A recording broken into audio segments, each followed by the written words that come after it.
Howdy. Good day. Have I the pleasure of addressing Marshal John Craddock?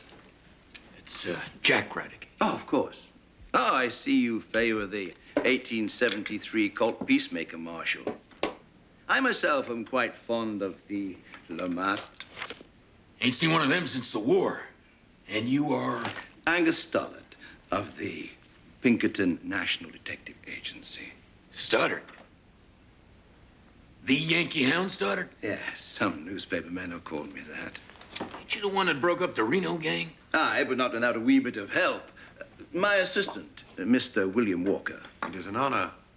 Your name is well known in our agency, Marshal. Nice of you to say so, even if you are lying. No, don't be modest, Jack.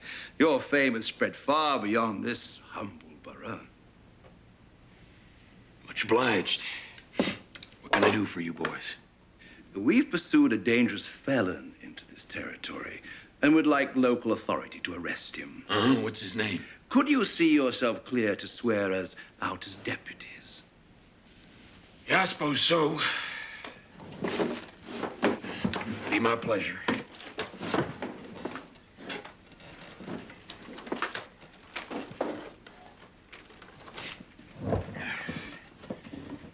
Consider yourselves deputized. Thank you. Consider yourself under arrest.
This is a warrant for John McCarty. Who? McCarty was a member of the James gang and one of the killers of a Pinkerton agent named John Witcher. This is a 10-year-old warrant. What's this got to do with the Marshal? I've been hunting this man for 10 years. You see, Jack Craddock is John McCarty. You're crazy. You know that? No. I'm an old hound that's got your nasty scent. Where's your evidence? Yeah, you got evidence? The members of the James gang posed for this in 1870. Let me see that. The man second to your right is you, McCarty. It's ridiculous.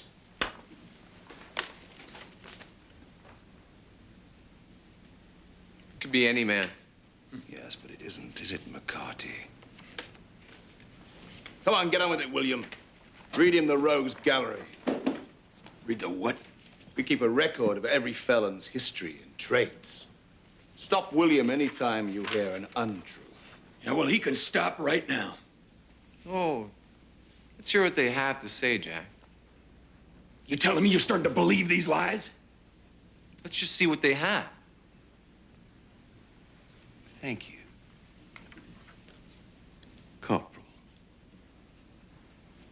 John, or Jack McCarty, alias John Calhoun, alias Jack Craddock, Untruth. was born in Texas in 1841. He served under General Lee during the Civil War and was twice decorated. Half this country fought for the Confederacy. In 1865, He joined Quantrill's guerrillas where he made the acquaintance of Frank James. I never met him. 1869, robbed the Davies County Savings Bank. 1871, he was present at the Samuels farm when Pinkerton agent John Witcher was bound That's and a shot lie! to death.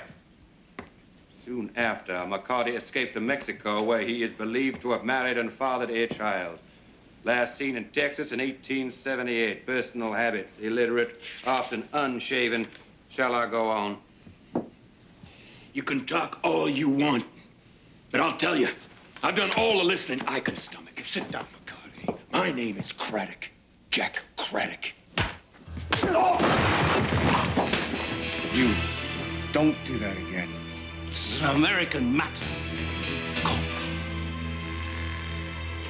Get this man into a cell, Mr. Walker, and take that badge off him before that cur representing the law makes me sick!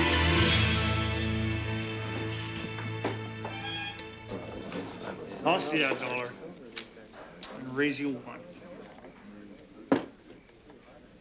Time to ante up or go to bed. See your dollar, Jim. And I'll raise you 1, 2, 5. I'm up, boys. Thanks for standing by me, Bennett. I'm doing what I can. Yeah, well, it's my neck we're talking about here. I know that, Jack. But there isn't one law for you and another for everyone else. Yeah, well, they're gonna kill me for something I didn't do.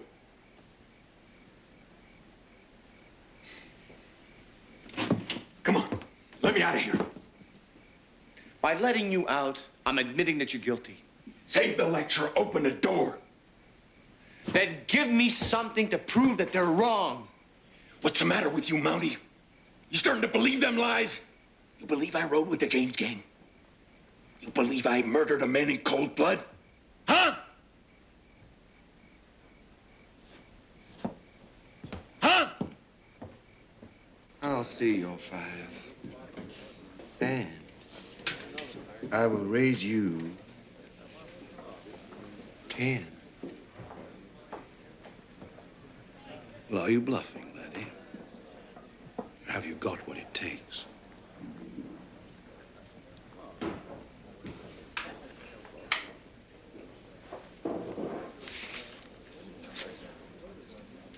You're called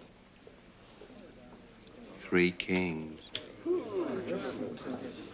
3 bullets. Maybe I do got what it takes, Pinkerton.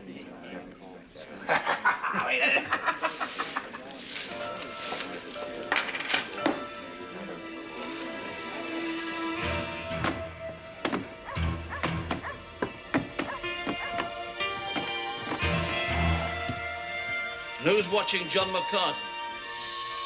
McCarty? I never met the man. No matter what your black book says, Jack Craddock is not the man you're looking for. And how do you know that? He can't be. I know him too well. Do you? Well, let me give you some advice from 30 years of police work. If you look down deep enough, every man is a crook. Jack Craddock may be many things. But deep down, I know that he's an honorable man. Cole Younger made a pretty fair choir master when he was hiding from the law in Texas. I won't be robbed of my prize, Corporal. Not after 10 years. Is that what this is for you, Stoddard? A trophy to end your career? Don't you dare lecture me, boy. Otherwise, I'll break your neck. Will you? I know it's him. You see, we traded shots in 1871, John McCarty and me. I know he's the man.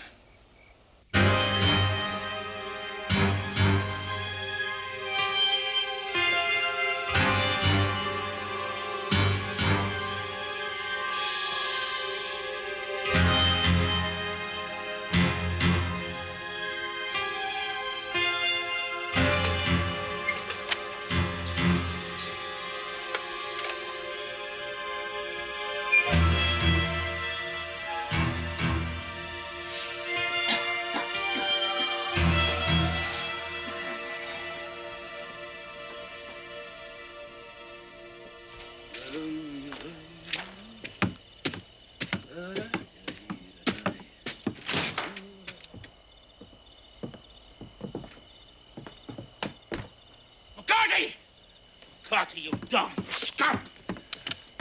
You won't escape me! You won't. McCarthy!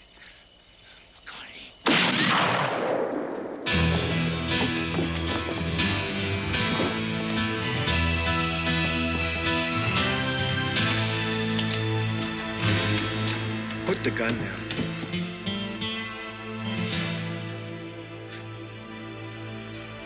I found it lying there. You don't think that I... What do you want me to think, Jack?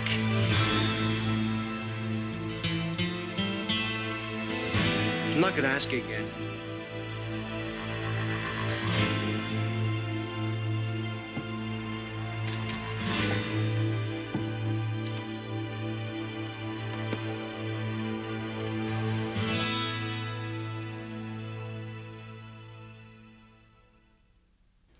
So, you just woke up and happened to find your cell door open. That's what I said. And then you just happened to be upstairs in the general store when Stoddard was shot. No. I was ready to leave town when I heard the shot. I found a side entrance to the general store open. I went inside. I went upstairs. With your rifle? No, I found it laying up there. And that's when the corporal found me. And you didn't see anyone? No. Do you have any idea who opened the cell? I was thinking maybe it was my friend, Clive Bennett. Guess I was hoping for too much. We leave in half an hour. What are you talking about? I understood the trial was to take place here. Yeah. There is a conspiracy in this town to protect this man. Maybe even kill for him. I have to leave now. I object. Corporal, Mr. Stoddard is dead and your Marshal is a killer. I am the authority here now. Does anyone know anything that can help the Marshal?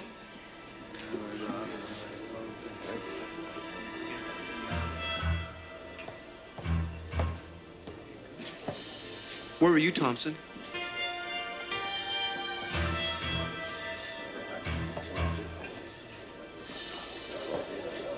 Where's Ross Calloway?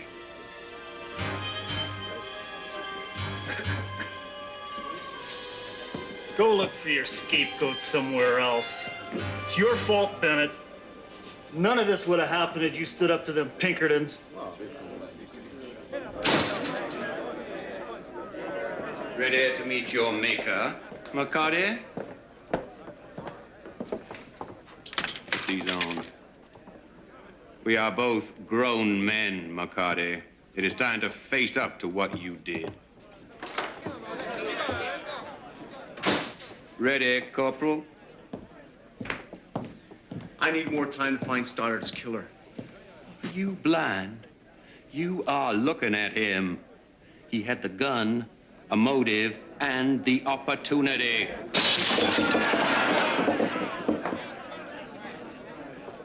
It seems like your town is rallying around its own. I will need your help to get out of here.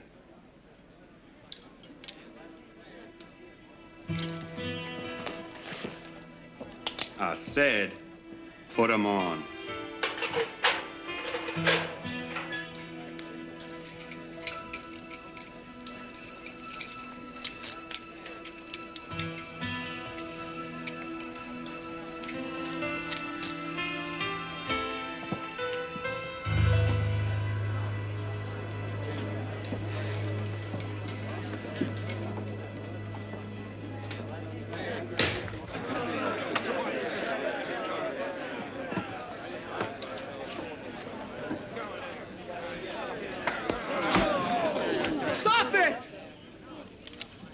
All of you. And we know that the Marshal is innocent. We have to trust that the jury will too. Now let this officer pass.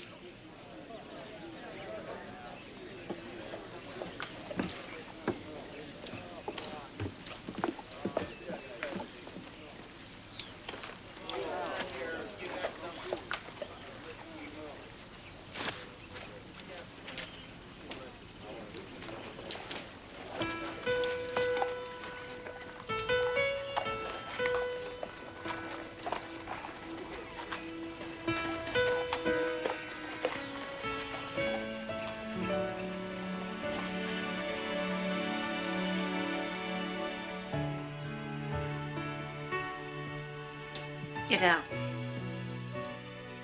Marie, please. How could you do that? It's the law. Do you think it was easy?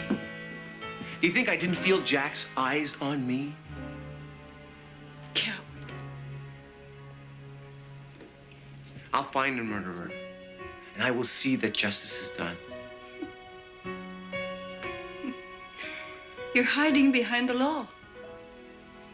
I'm upholding it. I respect the law. I can't do more than that. Yes, you can. Deep down inside, you know he's innocent, and you're doing nothing. I am following the law. And you're letting Jack die by following it.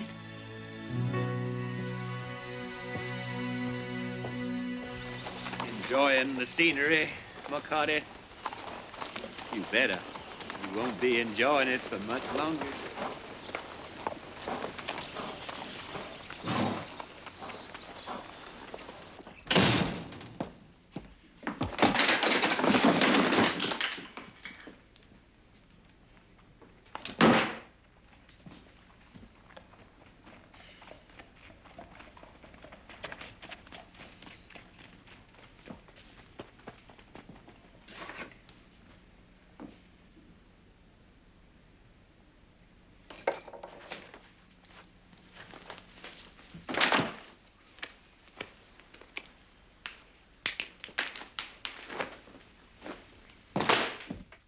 You're the man in charge. It was due and deserved. Sounds like you were none too partial to the man. 20 years I stuck with him. 20 years with a Yankee hound. He deserved to die. So you did all the work, you got all the glory. Is that it? Talk away, McCarty. The only thing that can hear us now is the wind in the trees. Yeah, I suppose so. You know, there ain't a man in that town would have killed Stoddard. Excepting maybe me. And I didn't. Oh. I know you didn't, Jack. 'Cause I did.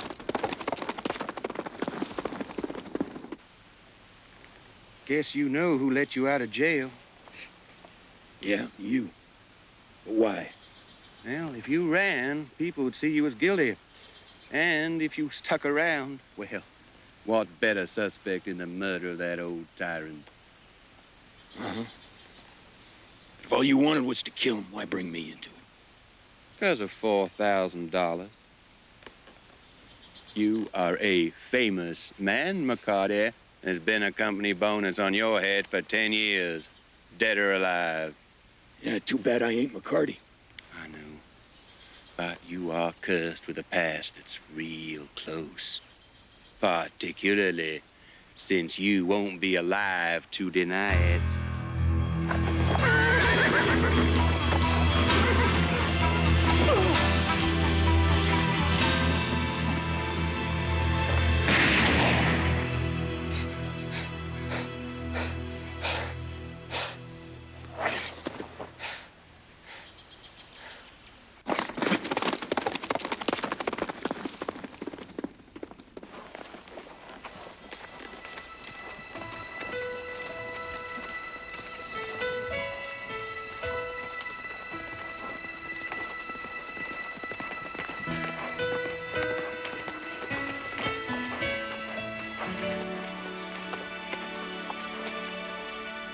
Tell me one thing. Are you John McCarty? Nope. My name's Jack Craddock.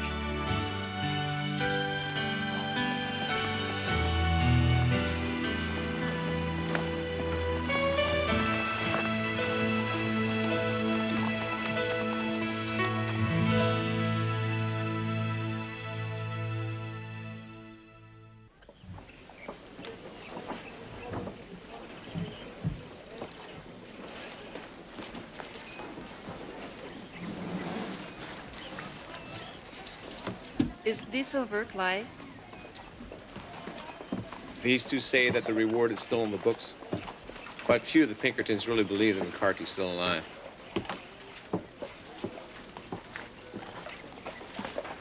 Do you? No. Whoever McCarthy was, he's dead now. Corporal! Corporal, I want you to deal with this young criminal. What's he done now, Sally? I caught him smoking. This. This looks like one of Walker's. Did you steal this from him? I ain't talking to you. Ow! Did you take it from the Pinkerton? No, me and Fergus found it when we were searching through the general store. General store? Where? Upstairs. In the loft. Thanks, Willie. Corporal, aren't you going to scold him? Corporal!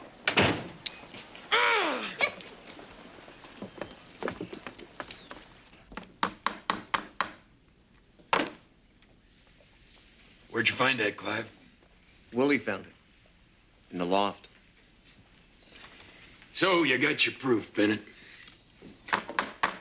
Should have listened to me in the first place, you know that? I know that's what you think, Jack.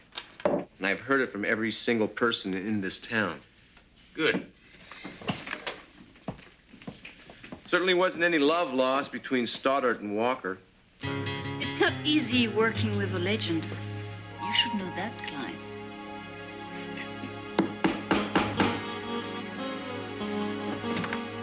I can't believe you ever want to see that photograph again.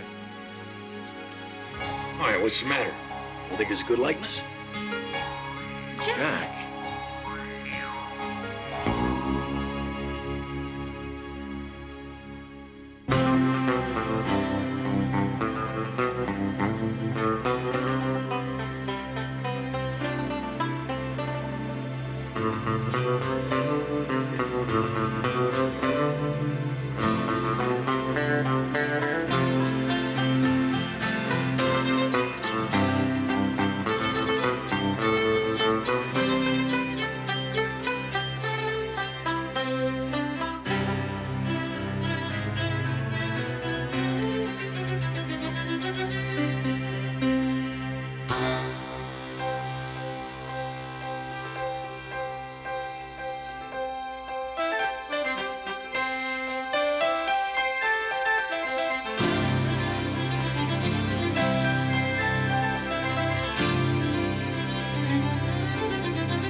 This is the perfect place. But Mr. O'Shane, there's nothing around here except for trees. Well, that's why it's so perfect. People in St. Louis pay to look at nature, George. If we're gonna advertise ourselves as nature photographers, we'd better let those city slickers know we're really out here.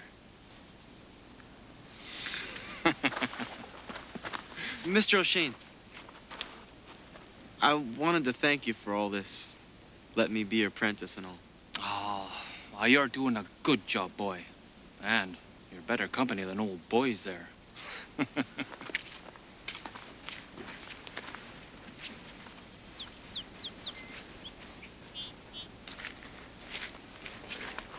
What have you got there, Nat? Nothing. Nothing? This is from Mrs. McIntyre's house. She'll never miss it. Oh, and what about these? People won't miss these either. Come on, Shane. I'll split them with you. Oh, I'll see the lawman. Bordertown put you behind bars for this.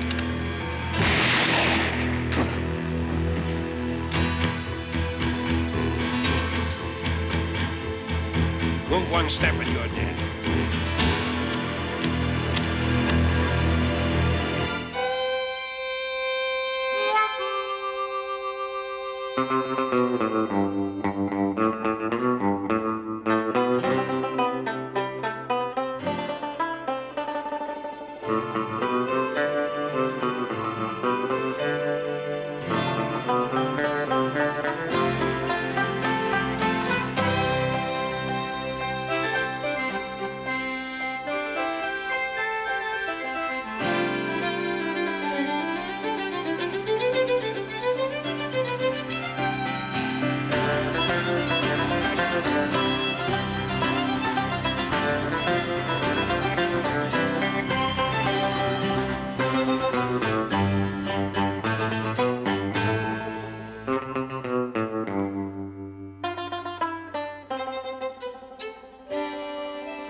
I'm surprised at you, boy. Killing a man who tried to help you. What are you... A man takes a common thief out of a reformatory, tries to set him on the straight and narrow, and gets repaid with a bullet. I'm turning you over to the law, boy. I didn't do anything. I'm gonna tell him that. You tell him anything you like. They're not gonna believe you. You're a thief. I ain't going. Then you're gonna die here.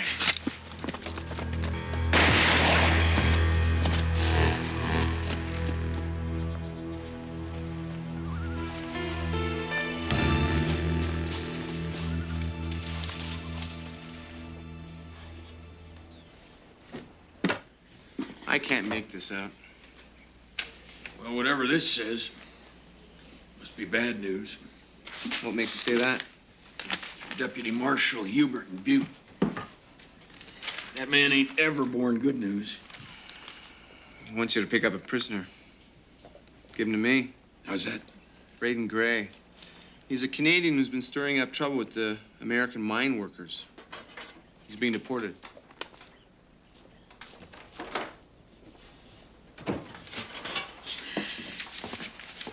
Marshal?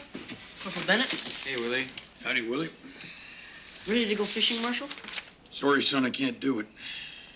You promised. Yeah, I know, but I got business I gotta take care of now. You always got business.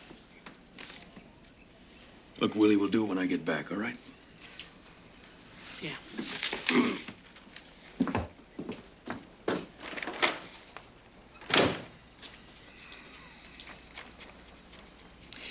I don't suppose you could pick up this feller Gray for me, could you? Can't interfere with the deportation. Why'd I already figure you were gonna say that? Well, Jack, you may be getting smarter. No. It's because you're still stuck in the same rut you always been in.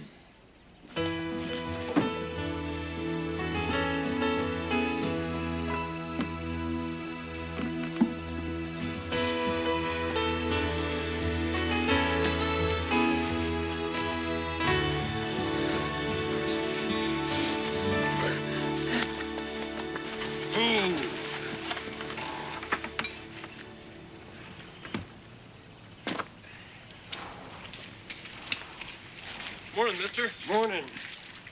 I got a couple of broken spokes in that back wheel. Can you take a look at them? You the photographer? He's the photographer. You got a marshal around here? Over there. I gotta try to find a place to put poor old Kevin.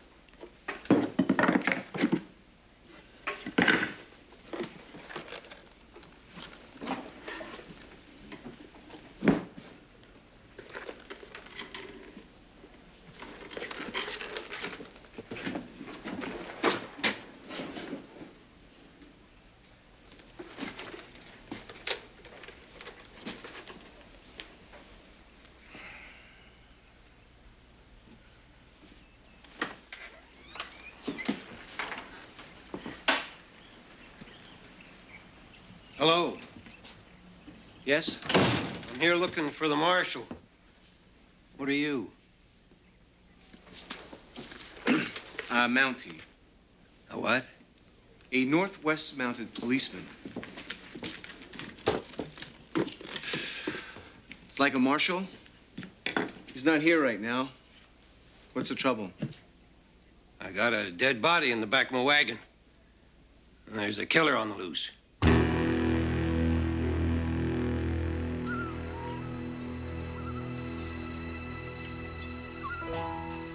Thanks for taking me fishing, Willie. What's the biggest fish you've ever caught? Around here, must have been 20 pounds. What? What is it? I wonder why Marie said I should go to bring you luck. I guess one of you is lying.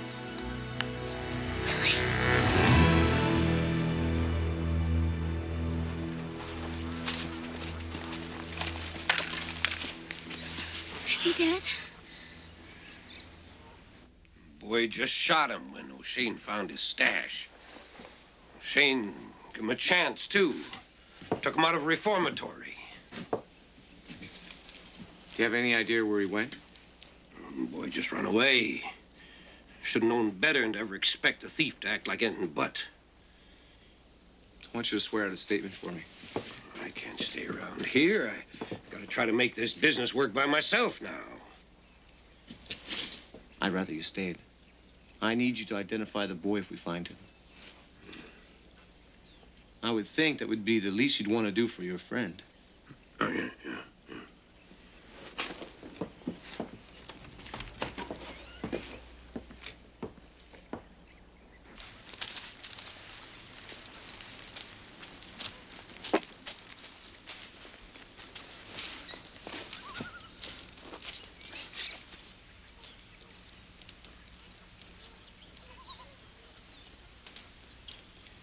Who are you?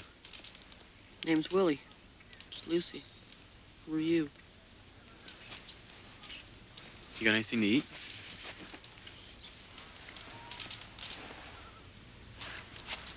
What happened to you? Nothing. Here. Thanks. Something must have happened. You've been shot. It's better you don't know. My Aunt Marie's a doctor in Bordertown. It ain't far from here. No, I don't need no doctor. And I ain't moving. Why? I saw a murder. And the man who did it's probably there blaming it on me right now. Let's go tell the Marshal. No, I don't need no Marshal. He's my friend. Is that right? You his little deputy? We're trying to help you. I can't go to no lawman. I used to be in a reformatory. So? So no matter what I say, no marshal's gonna believe me. That ain't true. What do you know about it? I know enough to see that that arm ain't gonna stop bleeding. If you don't come back, it won't matter if anyone believes you.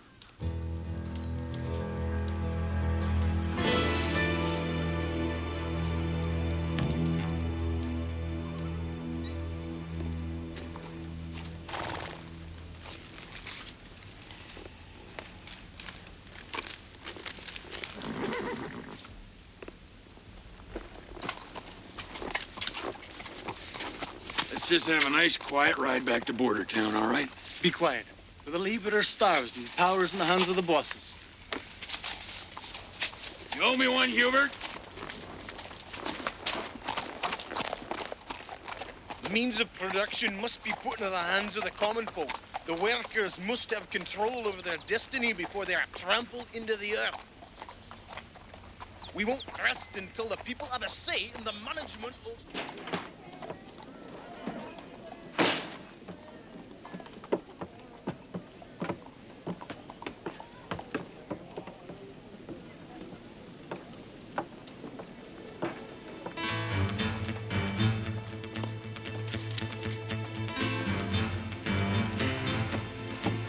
Stop right there, boy. It's time you paid for what you done.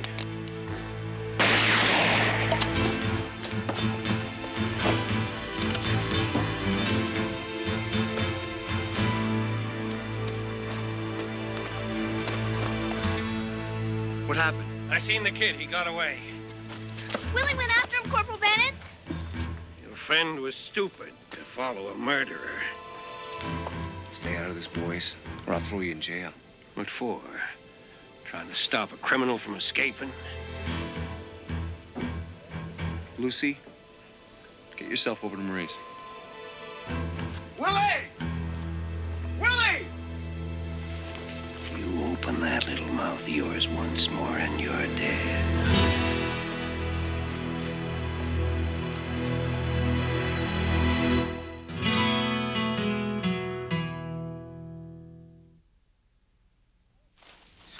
Go back home, Willie.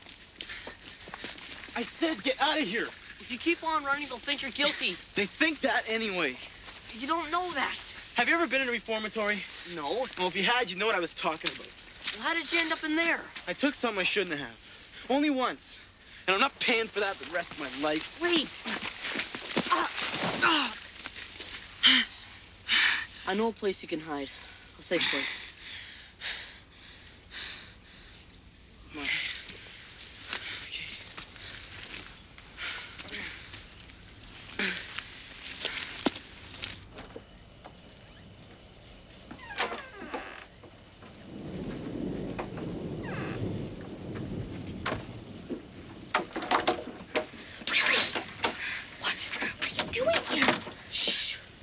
Wake up Marie. Come with you. Where are we going?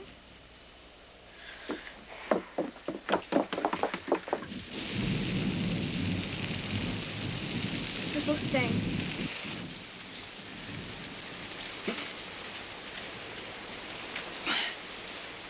Why don't you just tell the truth? My mom said if you tell the truth, nothing bad will happen. That's easy for your ma to say. She's not sitting in a shack accused of murder. No. She's dead. Oh, sorry. That's all right. She's with the Lord in heaven. Where are you gonna go? I don't know. Away from here. I don't know. Just thanks for all your help. Let me put this on your arm. You can't keep running. You'll freeze to death. And if I stay here, I'm either jailed or shot. Don't you have any proof? Just my word.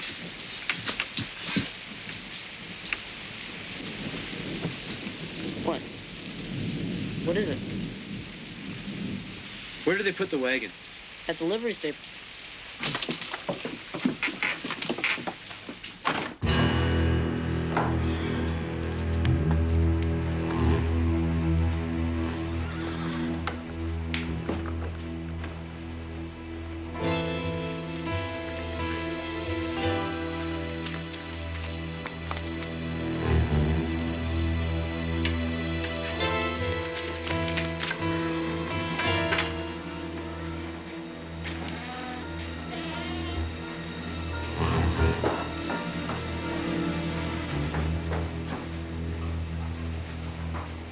And my medical bag is gone too.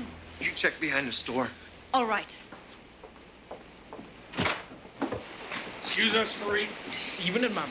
Certainly competition is healthy, Marshal. But who's looking after the workers' interests? Look, I'm done listening to you. Chew his ear off for a while. You can't silence the voice of the proletariat. He's all yours, Corporal. My compliments. You like working for a monarch. A person who speaks at the people and not for them. It's people like you who perpetuate the disease of aristocracy and keep the workers starving. Maybe you shouldn't be here, Lucy. Is there anything, George? The plate's still in the camera. Give me a hand. I said, give me a hand. Say one word and they're both dead.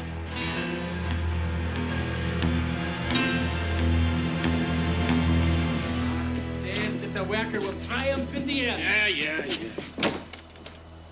So Willie just up and run off, is that it? That's right. Well, why didn't you chase after him? I did. You know, if you spend more time with that boy, you know that little shack out back's his secret hideout.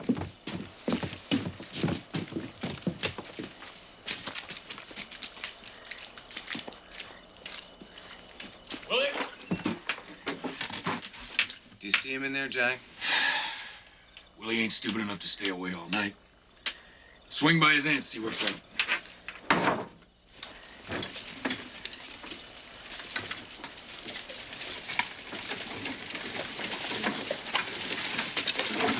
Hey there. Whoa. Hey. Leaving us so soon? You catch him. I can't stay here no longer. Now, I've asked you to stay around. I told you I can't stay. I got business to take care of. And you got no reason to hold me. The boy's gone, Corporal. He can die in the woods for all I care.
Is it working?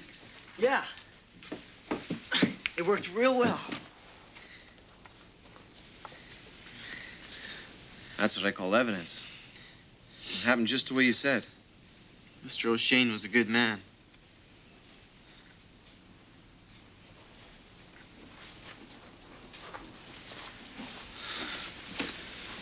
You're not fit to wear his hat.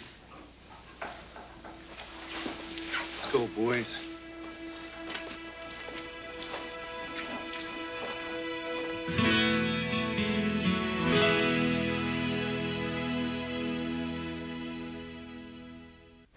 Well, I can't altogether blame you, son, but if you'd done nothing wrong, you had no reason to be running. I didn't want to go behind bars. Been behind them before. Well, I'm sure the corporal there would have listened to you. Nobody ever trusted me before, except Mr. O'Shane. What are you going to do now, George? Just gonna leave. You're always welcome here in Bordertown. Thanks.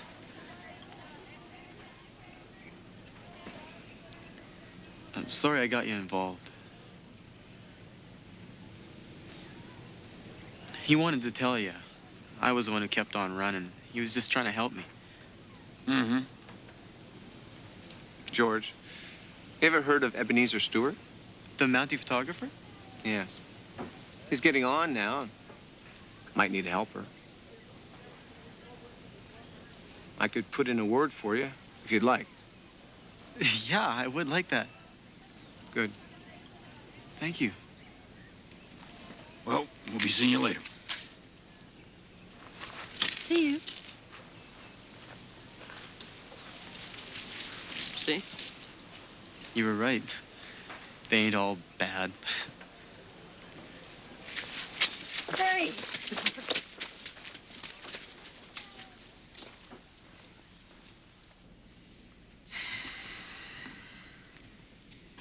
Willie, you should have come to Corporal Bennett here.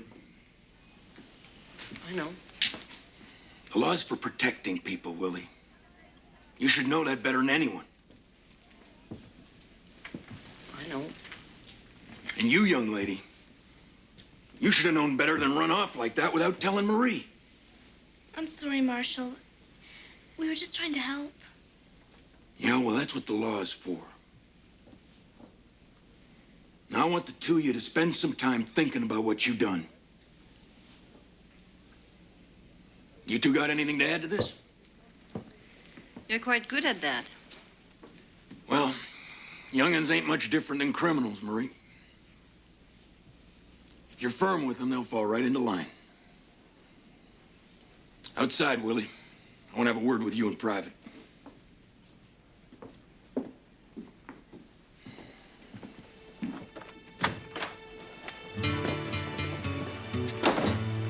Let's go get them fishing poles. It's time you finally caught a fish.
Mr. Jordan, this is an opportunity you can't afford to pass up.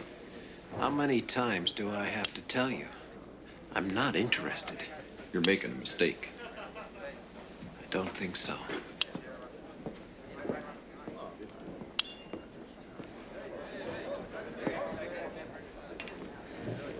Nice.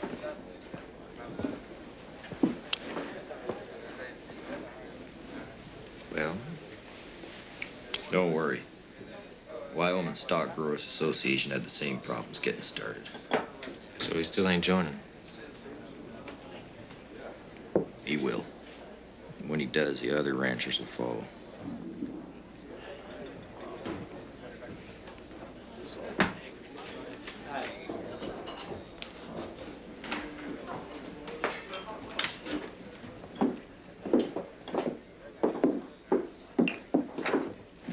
Ross here says that you want to see us about something? Hear you boys just got fired by Jordan. Yeah, you heard right. How'd you like to even the score? I'd consider that a pleasure. We got a simple proposition for you, boys. You bring us a few of Jordan's horses, we give you a big bag of money. Wait a minute. We're cowboys, not horse thieves. Hear him out. All we're looking to do is call Jordan a member of the Ranchers Association. If we put his horses back in the barn, he will be. While we hang for stealing horses. Life's full of risks, boys. You'll be in the Bow Valley long before the law ever knows those horses are gone. It'll take you 5 years and 5 roundups to earn the money we're willing to pay you for one night's work.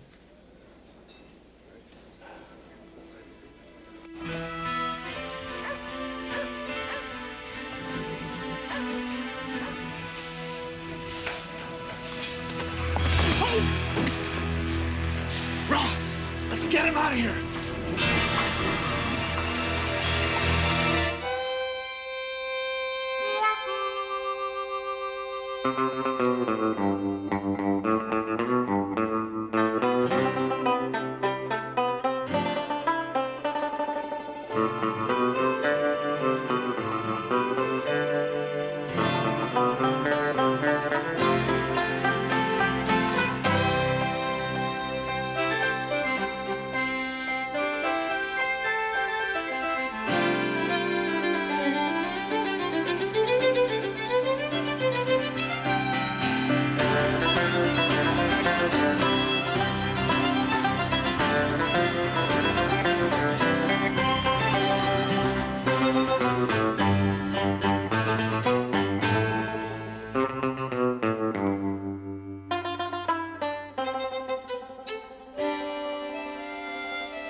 Tell you, I'm sure glad them fellers are here to help with the roundup.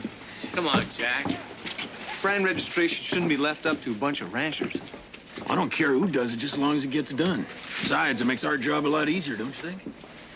These ranchers can't even share a stream without killing each other. How are they going to form an association? Look, if they get more money for their stock, believe me, they'll work together. Well, Mr. Simpson, if you'll sign up over here, your Diamond K Ranch will be registered with our association. I'm not signing. Why not? Mr. Jordan has the largest spread in these parts, and he advises us to stay clear of you. He says you make promises you won't be able to keep. Well, Mr. Jordan's indicated to us that he will join. Well, when he does, I will. You're not getting what you deserve for your stock. We're getting a fair price. Are you? Wyoming ranchers are getting $10 a head more than you're seeing. Now, you're not going to see returns like that unless you all band together.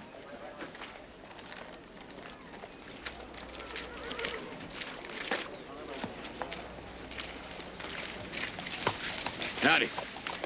Craddock. Jack Craddock. Marshal. John Slade and my partner, Ryan Willis.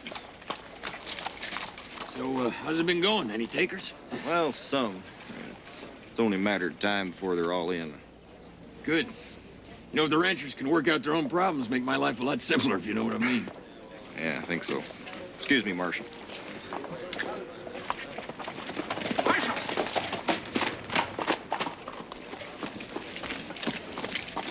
What in tarnation's happened to you now, Jordan? My best horses are gone, that's what. When? Last night, and what I want to know is what you're going to do about it. Sounds like horse wrestlers to me. All right. Who's going to sign up here? I told you, Marshal, it was those Canadians I got rid of, McKinney and Ross. Yeah, and what proof have you got? Well, they came by the ranch yesterday, looking to keep their jobs. Please, stay still, Mr. Jordan. Why'd you fire them? Is there a law against it, Corporal Bennett? Besides, I was talking to the Marshal. This is an American matter. Not if you think Canadians stole the horses and drove them across the border. Your wife did a good job, but you'll need a couple of stitches. You can talk to Mr. Jordan later. Now, I've got work to do. I want those men hanged, Marshal. Do you hear me? Jack. Fine.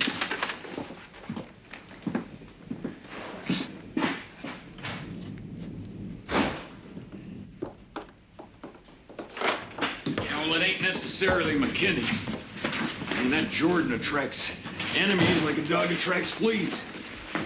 Well, if they were fired, they had reason to do it. And if it was McKinney, he's got family up at Red Deer Crossing.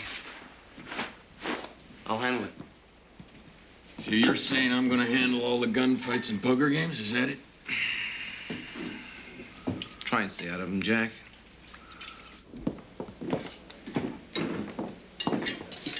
Don't waste your breath. Mind if I sit a while?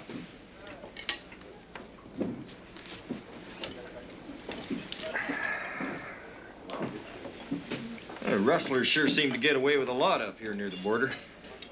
The law's taking care of it. Are they? Marshal's been dealing with ranchers all day. Doubt if he's got much time. He's heading out in the morning. Morning? The law doesn't seem to be looking after your best interests. A man of your stature shouldn't have to worry about rustlers. If you were with us, well, let's just say border rustling's something we're not fond of. Not interested. Why not? I moved out west so I could do things my way. A ranchers association is going to end up with a lot of power, Mr. Jordan. Get in now. You can be sure. You can always do things your way. So what is joining up with you two gonna do for me? Well, it's not just us two. We've already got over 50 ranchers from the territory. If you don't join now, you'll stand alone. It ain't always a comfortable place to be. You put them horses back in my barn, and I'll consider it. Consider them back. Horse rustlers are an unpredictable lot, Mr. Jordan. I can't promise there won't be trouble. You do what you have to.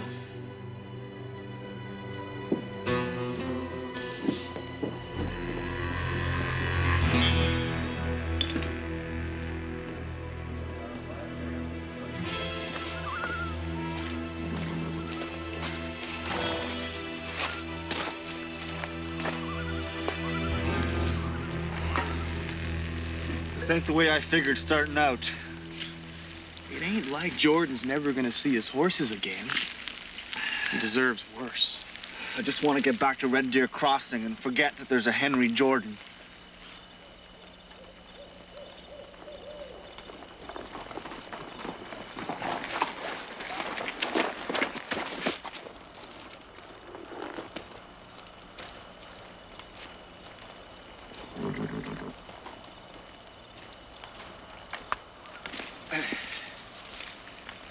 Well, now, boys, that wasn't so tough, was it? Just give us what's owed. Horse thieving's a hangable offense. We'll let you live. Is that payment enough for you? We had an agreement. Can't see the sense in paying for something we've already got.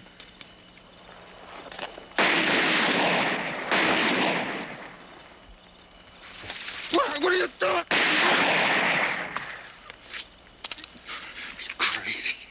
Now it'll look like self-defense. And folks will remember it was the Ranchers Association that took the bullet. Don't worry, Slade. You'll live.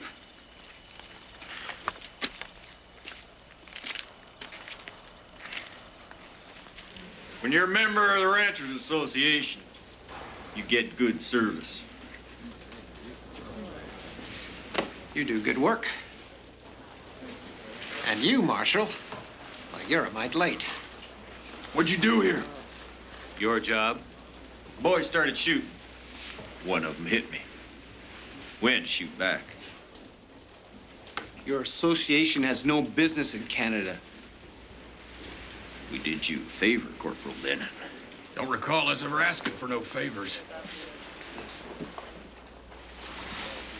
Horse thieves hang in Canada, too. Not without a trial. Now, you listen to me, Mountie. There isn't a rancher in this group that hasn't lost stock to that border. You ain't above the law, Jordan. Hunting them boys down makes you as wrong as they were. Didn't you hear, Marshal? It was self-defense.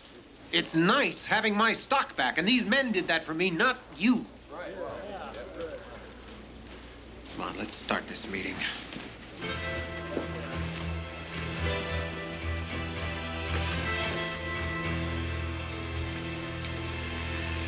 This man is still alive.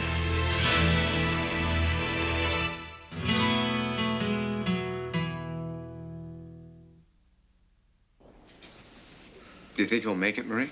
I don't know. All we can do is hope that it's strong. Well, we'll check in on him later, Marie. Just don't bring me any more bodies, please.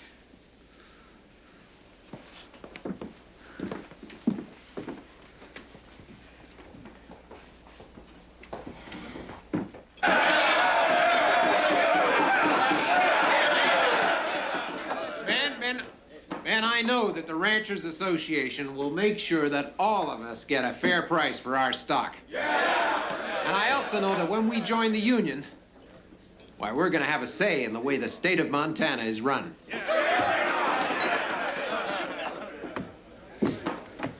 Ranchers make this town, and it's ranchers going to keep the West great. Who knows? Montana's first governor might even be a rancher.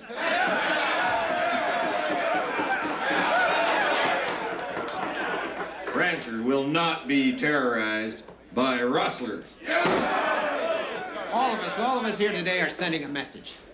We're sending a message to rustlers that they had better think twice before they ride into this territory and ride away with prime breeding stock. You know, if they're talking like this now, things could get real ugly around here. And I thought the Ranchers Association was supposed to make our job easier.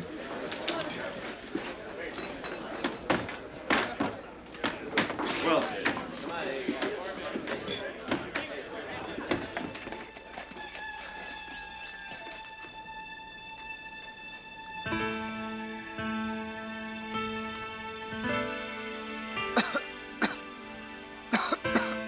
It's all right.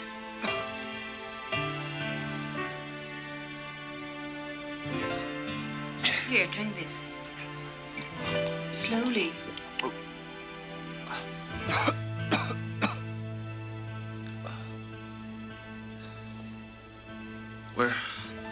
Where am I? You're in Bordertown. I'm Dr. Marie Dumont. Where's Ross? I'm sorry.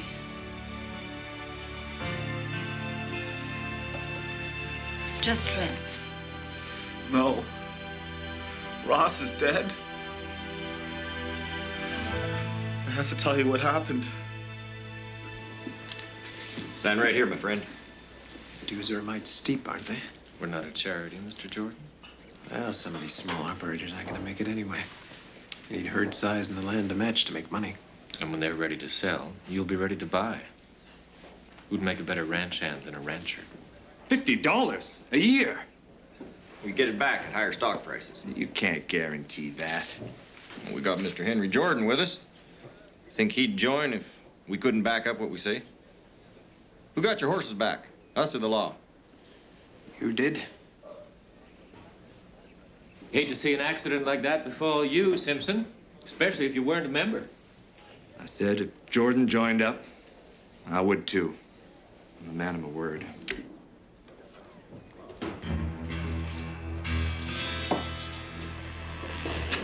Now, you hold on. I said I would join this organization, but I do not hold to threats. A man is free to join or not to. I heard it was the first year for your boy Joshua working the roundup. That's right. Let's see it's not his last. I've seen some nasty accidents out on the trail. Will he be able to testify to that? I hope so. I think we should pay the Ranchers Association a little visit. Marie?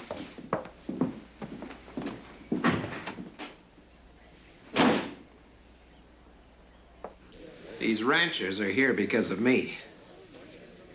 You don't threaten me. I'm surprised you had the nerve to stick around. What are you talking about, Corporal? You two should check your handiwork more carefully next time. How much were you gonna pay McKinney anyhow? What? You've been set up, Jordan.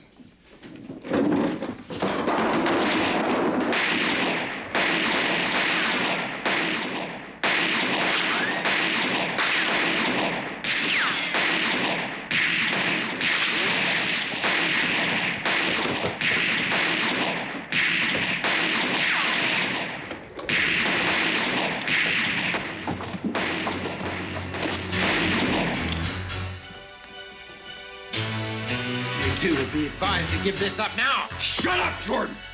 You do that, you might live. What are we gonna do now? The association wants men with guts, Jordan. You were right. You are better off on your own. Hold your fire! Give it up, Slade. There's nowhere to go. Let us ride out of here. Jordan dies. Don't do it, Marshal. Shut up!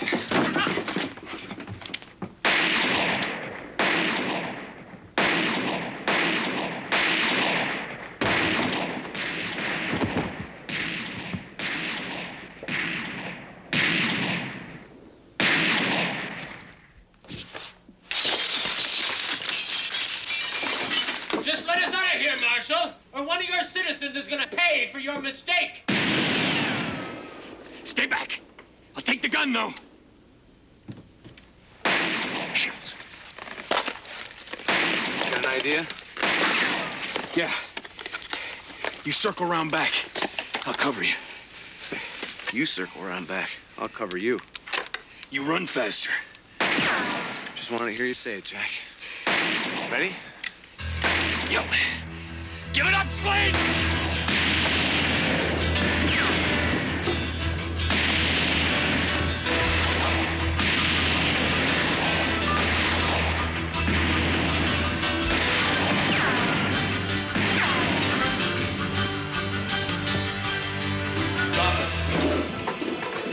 Drop it!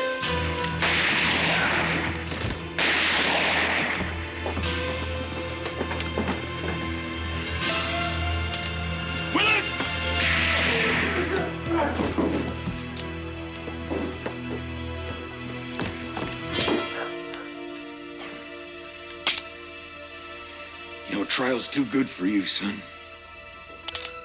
Jack.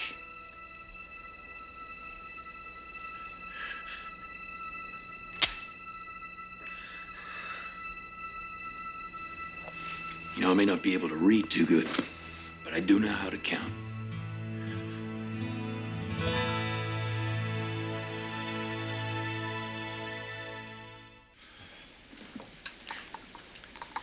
Thank you.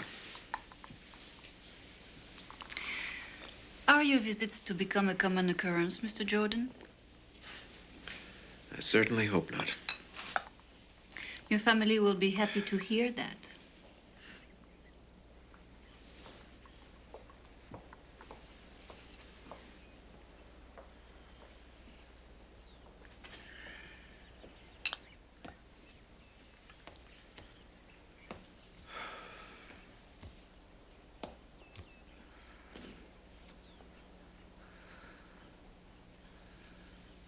I hope you got what you wanted. You stole those horses. Ross and me grew up together. He didn't deserve to die. I know that. I didn't think he'd try to kill you. Well, they did. And you took what wasn't yours. You're guilty. I know that. I just want you to know that you are too.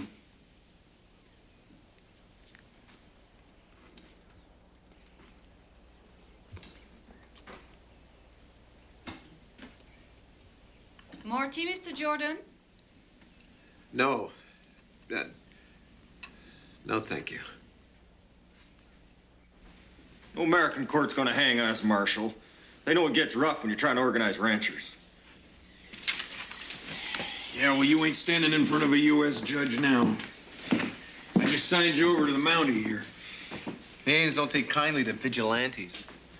We're Americans. I want to be tried in my own country.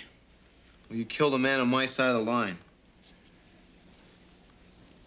It's our word against McKinney's. Yeah, we'll save it for the judge. Here you go, Clive. McKinney will pay for what he did. Not as much as you will.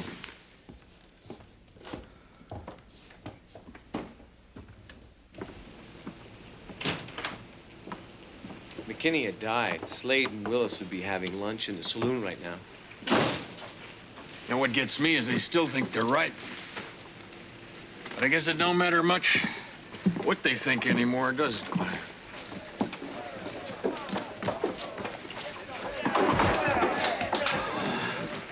This time next year, someone else will be here to organize the ranchers.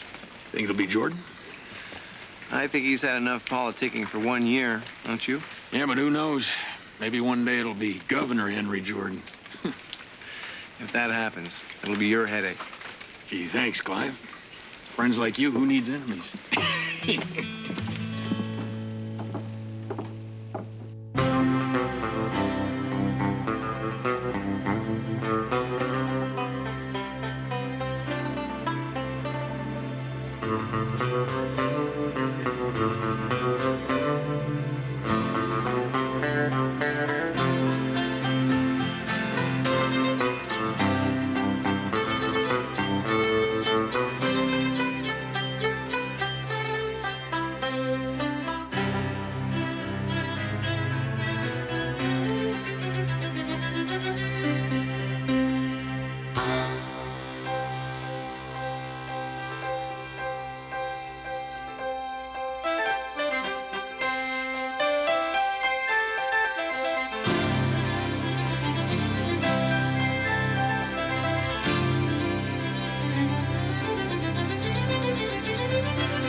Kid give you a hard time?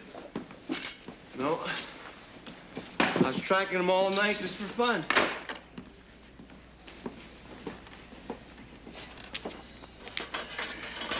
So where'd you finally find him? I found him on the eastern side of Crane Lake, about 2 miles into the bush.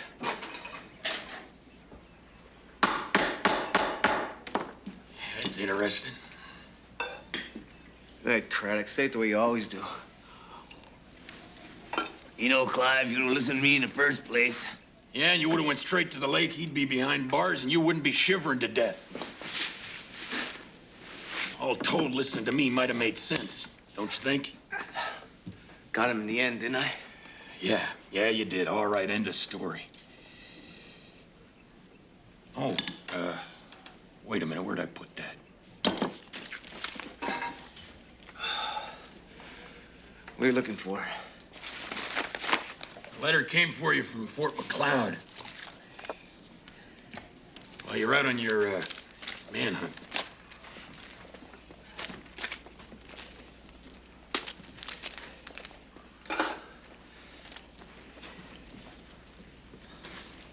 I can't believe it.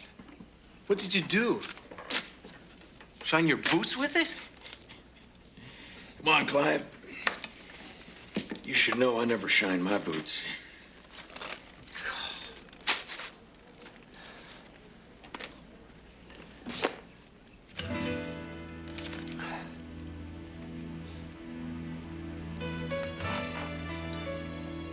What's the matter? I've been offered a promotion.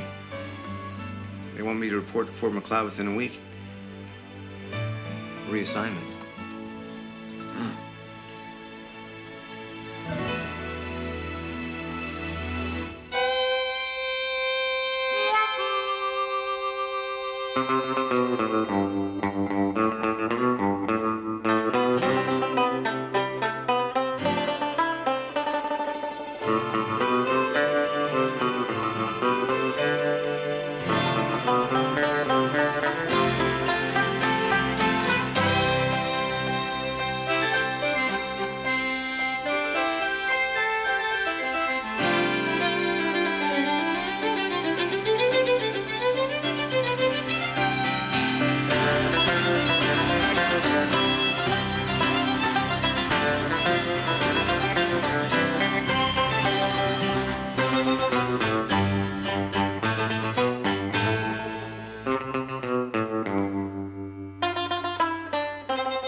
my luggage to the hotel. Just for your pains. This touches my hands only.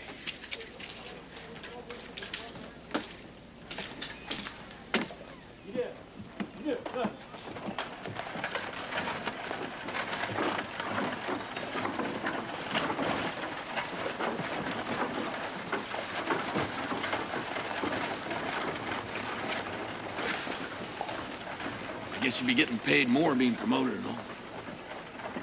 Can't say as I ever had much need for money. Guess it's important to some, though. It's not the money. They want to send me to Fort Fraser as a sergeant. Seems you Mounties are a lot like the Army. Give a man a stripe every other year and he's happy. I figured you to be smarter than that, Bennett. Sounds like you don't want me to go, Jack. No, it just means I'm gonna have to coddle another woodpecker after I just finished training you.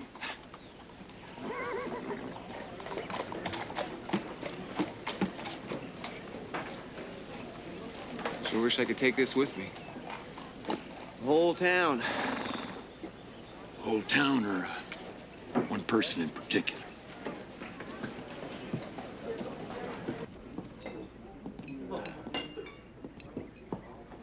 Yes, sir. What's your pleasure? Do you have any brandy in this establishment? Brandy, no. But I do have some whiskey that ain't been cut with too much rock gut. Serve away, barkeep. Do you have any gamesmen here?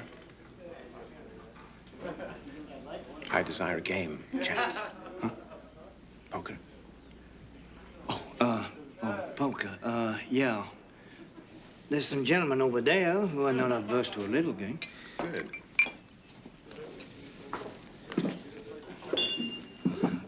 So, much as it pains me, I gotta tell you that this is too much. And not if you keep my glass filled.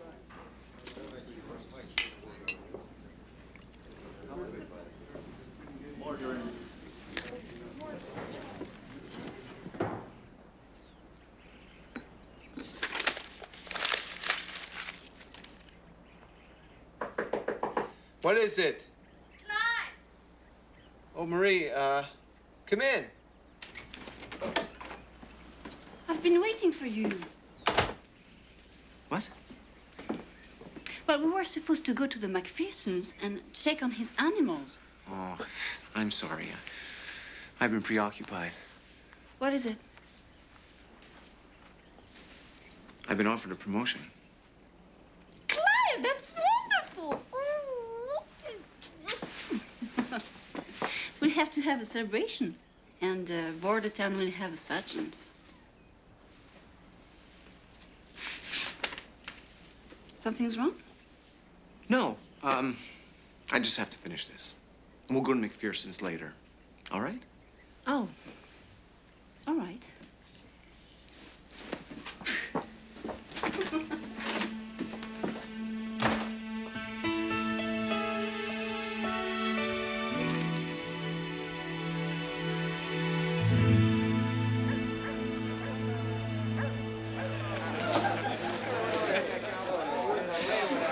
I can't believe he's leaving. We ought to hold a party for him. Good idea. Is he happy about it? I don't know, Zach. I guess so. You know, with all his education, he belongs with people he can talk to without arguing all the time, you know? People who do have education argue all the time. That's why they're so educated. Beaten again, gentlemen. Maybe a game of draw would bring me better luck.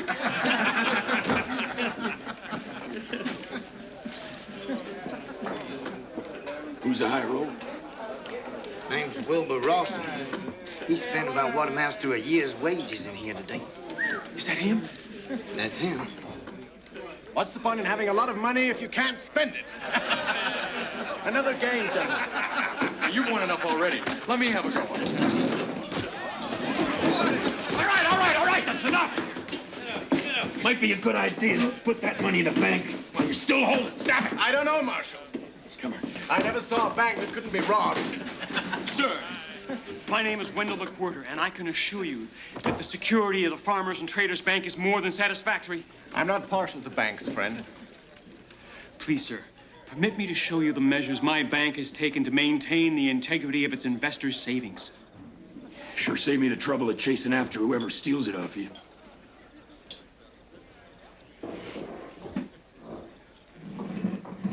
I wouldn't be a fair man if I didn't take a look. You hear that? Almost silent. Hard to crack. I'm telling you, Mr. Rawson, this safe lives up to its name. What happens if you die? What? If you die, how do I get my money out? Well, the banking authorities would send someone to open the safe. I see. And what happens in the unlikely event that the bank is robbed? You have my personal assurance you would be compensated. Can I have that in writing, Mr. MacWherther? Sure.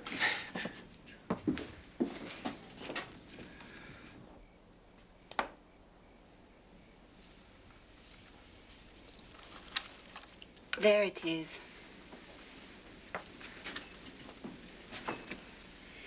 I gave this to Jacques when we were married. Then he found this photograph among my things, and he loved it. May I see?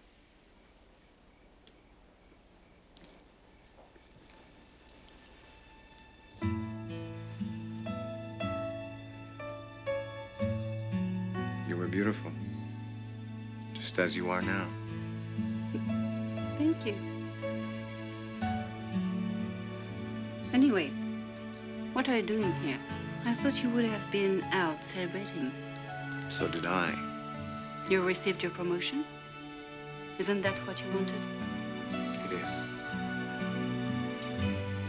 But if I accept, I have to leave Bordertown.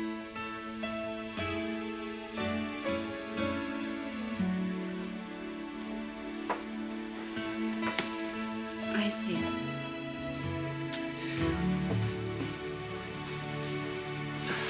I was thinking that I don't want to leave without you. I want you to come with me. And there's only one way I could have that. Marie, will you marry me?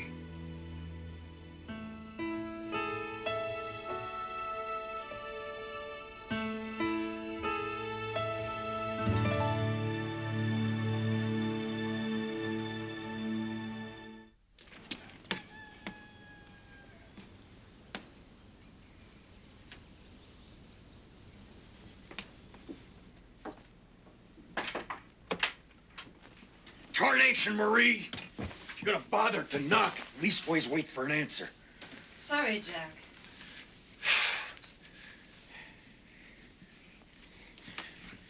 You obviously ain't here for socializing. Say what's on your mind, Marie. Clive has asked me to marry him. You know, it looks good for Mounties to get themselves a wife if they're getting a promotion. Do you think that's all it is? I wouldn't be surprised. What'd you tell him? Nothing yet. When Jack and I were married, I thought it was to be forever. I didn't know marriage was a decision I would have to make twice. I don't know what to do. Well, I know this ain't the best time, but I can't think of another one. Hey, Jack!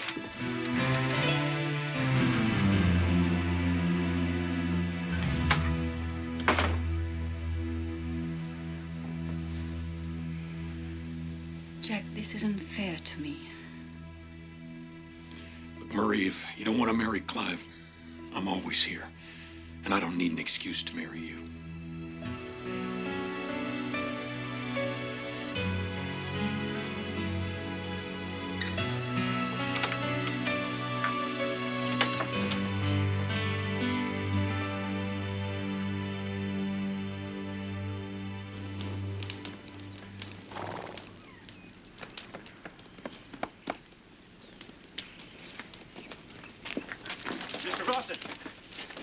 You sent for me. Mr. MacWherther, would you care to accompany me to lunch? Only if you let me treat. I couldn't refuse that.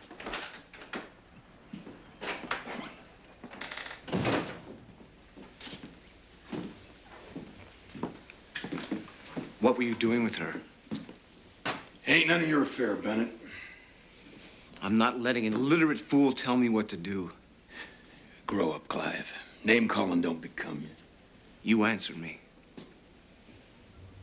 Look, she ain't yours, Bennett. Not yet, anyhow. I asked you what you were doing with her. I think you know.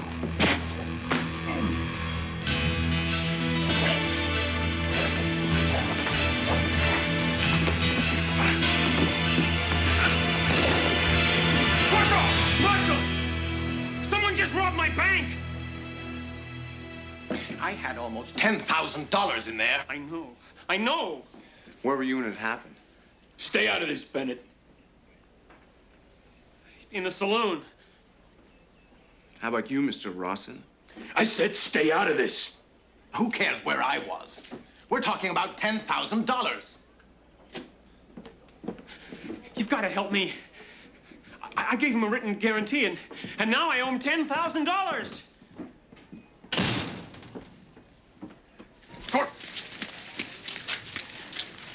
Look, from now on, I'll handle my territory. You handle yours. If I do that, who's going to help you solve the bank robbery? When'd you say you were leaving? Marie and I will be gone within the week. In your dreams, Bennett. You stay on your side of the line.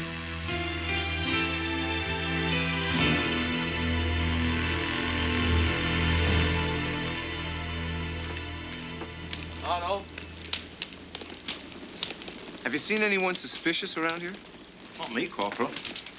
No one. That rich man came by here. He gave me all of this just for healing his boots.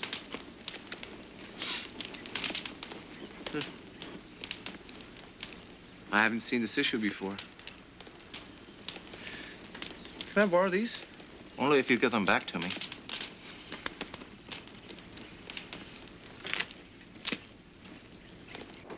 I certainly could use your problem, Marie.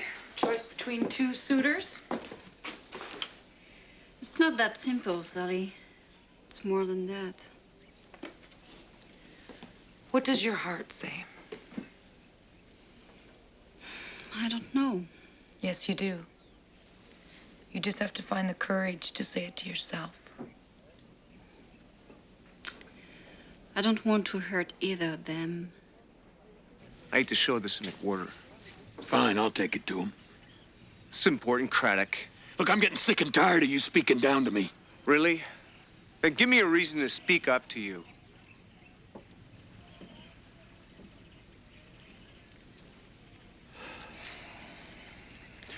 All right, we'll both go together.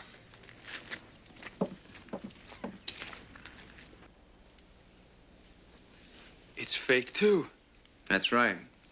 Now I'll bet whatever you had in your bank was counterfeit. No, the ones in the saloon were real. He was just seeding the idea that the rest must be. He's at the store.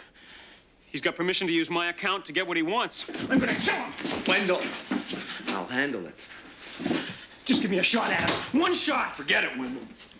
Bennett!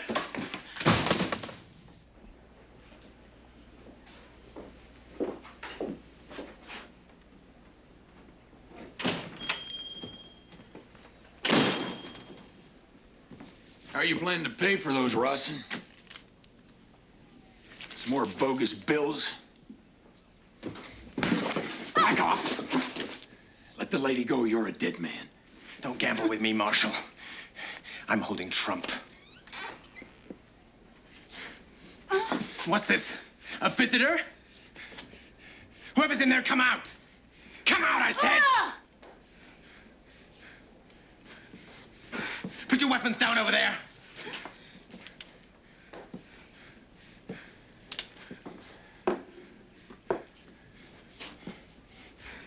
The lady and I are going for a ride.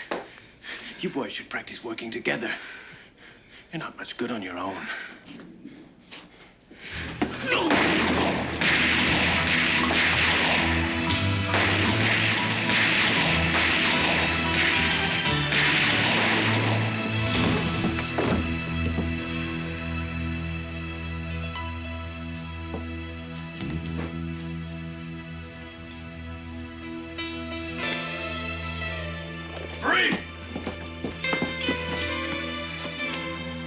Marie?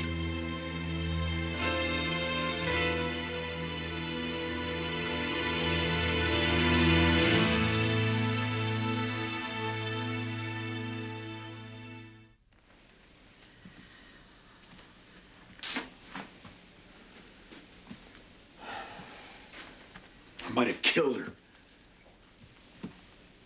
We don't know whose bullet it was, Jack.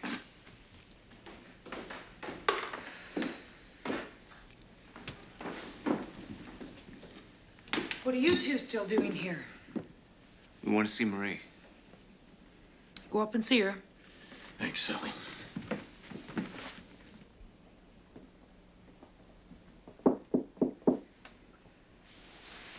Come in.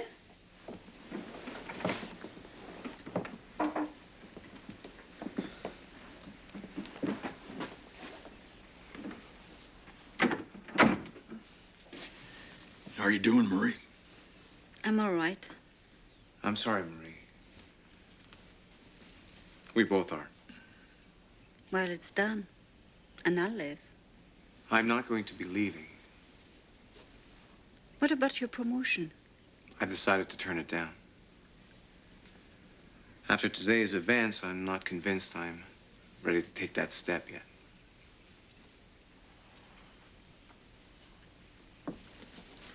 Well, we best let you get some rest, Marie. I'll look in on you later. Clive, wait. You too, Jack. This is hard for me to say to both of you, but my answer is no.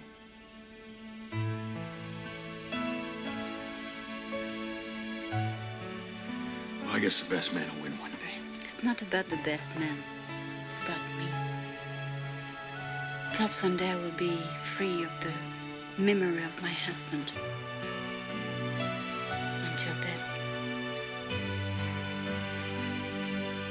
I don't know. Would you like us to leave you alone? No, I wouldn't like that at all.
try this. The fellow would own it got dead before he tried it on. What I mean to say is he didn't get a chance to see himself in it before he died. Oh, come on. It's a bargain. Just don't wear it out in the rainstorms, oh. Mr. Boone, now I think you've had enough. Oh, please, just one more. I'm a mite thirsty and a mite short. Ain't you men obliging? Howdy, Diane. Marshal? Watch right there. Look at that. I need something to eat. Boone. What's his story? That's Artemus Boone, down on his luck again. Hi. I got something better than hats. If and you can afford to pay for it. Yeah, this here didn't come cheap. It came right off a calf's butt. Genuine antique. Now, it ain't much for functionality, but it sure is a dang pretty thing. Mister, you got precisely 3 seconds to tell me where you got that.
Go! Get out of my way! Sit down! What about my things? I don't care. Just get out of here! That's my mule right there. I'm happy to just ride out of town. Sure you would. Well, I didn't do anything against the law. Fucking murder. Murder? What are you talking about? I just said... Hey! Help! Help! This here marshal's gone loco. Help me! I ain't nobody help!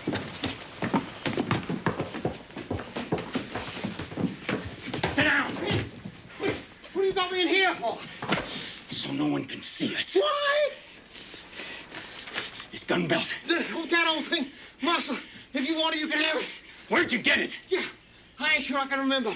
Well, you're going to remember, old man. Well, yeah, I got it from a fella out of town. Yeah, I didn't catch his name. He had a patch in one eye.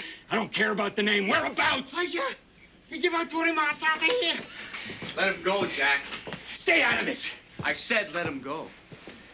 You're stepping somewhere you don't want to be, Bennett. Where did you get it? Jack! I was told Boone wasn't doing anything except mooching drinks. Now, what's this about? You see this? This belonged to my pa.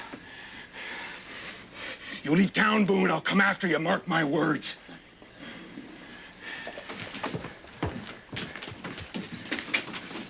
Can he do that? He just might.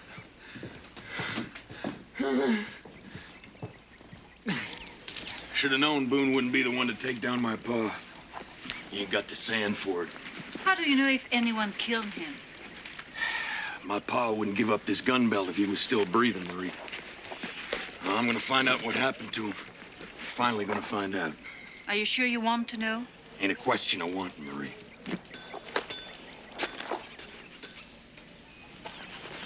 Take Clive with you. It's my past, Marie. Be careful, Jack.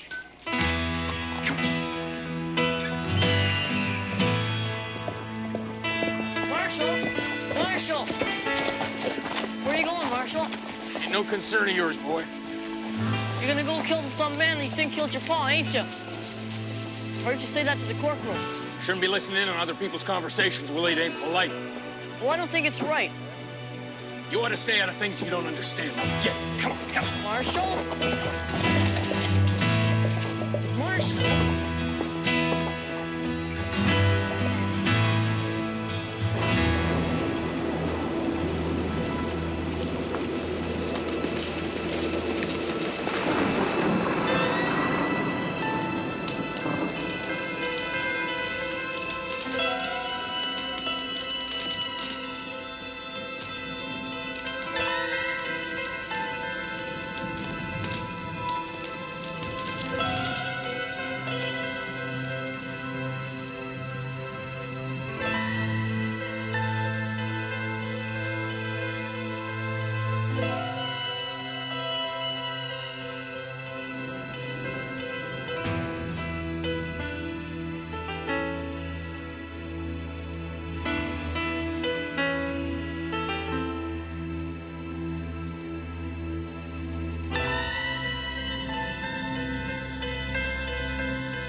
it right there.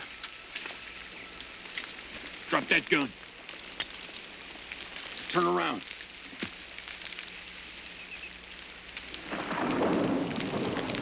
Looks like you've seen a ghost, mister. What do you want?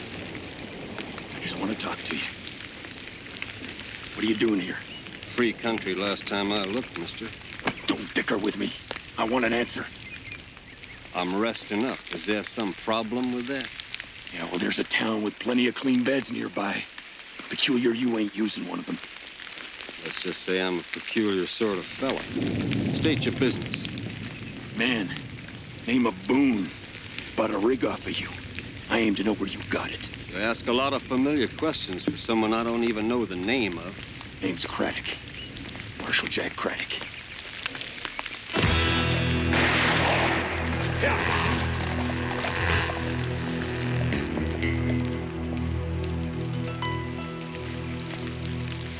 You got a blind spot like your old man.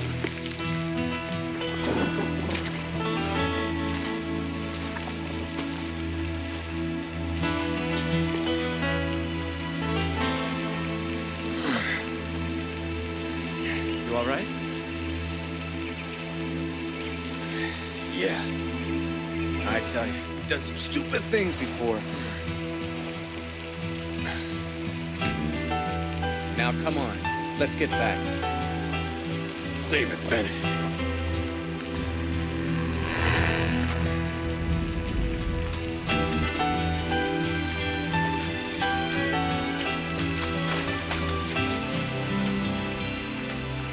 How long are you going to follow him? As long as it takes.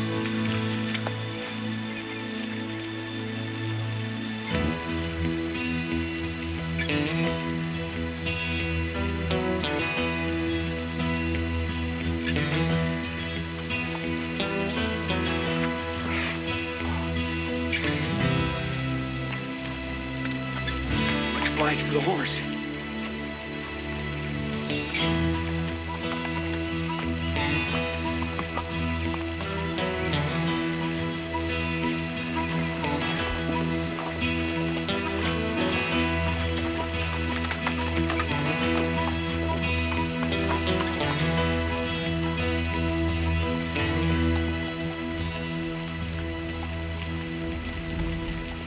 Just leave me be, Bennett.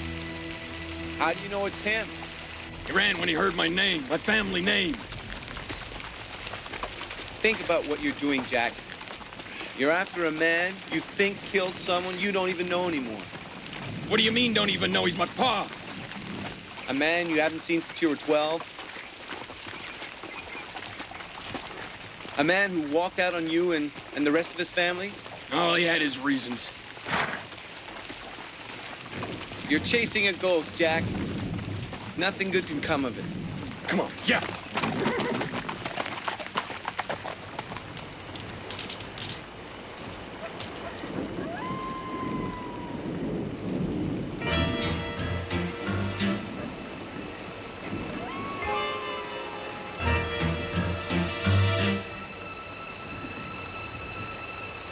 Where are you going with the horse? Well, Oh. Sorry about that, compadre. But I gotta go it alone from here. Hope you understand. Come on.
You can arrest me in a minute.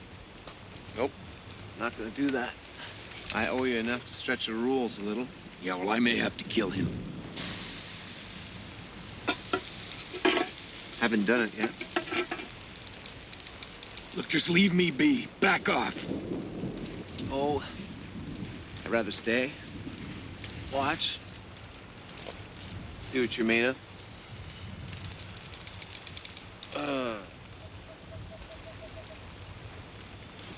You looking for this, mister?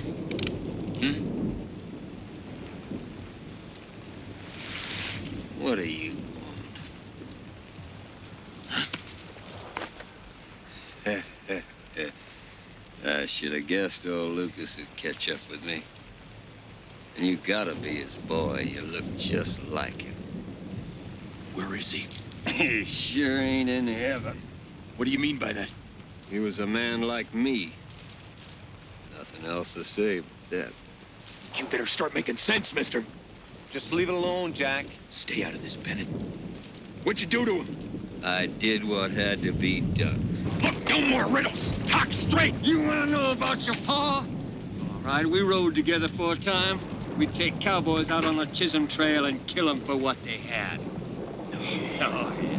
One time we run into these two boys, rode for the Circle P outside of Burns, Oregon. They's just kids, really. Didn't have more than $15 between them. No, but as far as Lucas was concerned, that was the price of their lives. You're one lying scum! Stop! Stop it! You're a liar. I'm too old and tired to lie. He wasn't like that. He couldn't have been. He was worse, boy. One day he just got tired of riding with a partner. Cutting into his profits, he said. He come after me. That's enough. He wanted to hear, and I'm obliging him. You murdered him. It was a fair fight. And he told me when he was dying, someone would avenge him. I should have guessed his boy would be the one. Get on your knees, you scum! Go ahead, pull the trigger, do your daddy proud. Don't do this, Jack. I ain't armed. Do it. Thought that's what you come here for. Your daddy wouldn't think twice.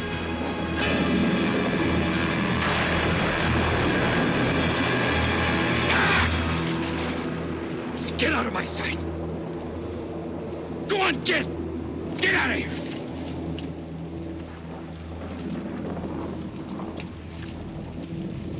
Me and your pa had a few laughs, but when it come right down to it, it was him or me. I preferred it being me.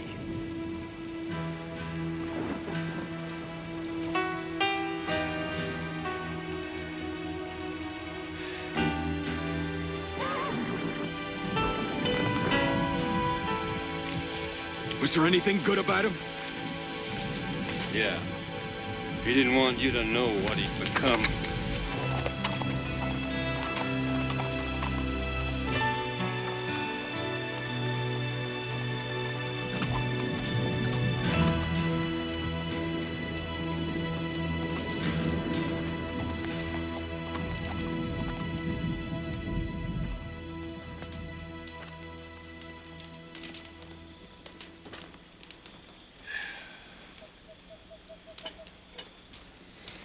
Quite the bloodline, ain't it? Son of a thief and a murderer. Been carrying these lies in my pocket for nearly 30 years. He left that for me the day he went away. Go ahead, read it.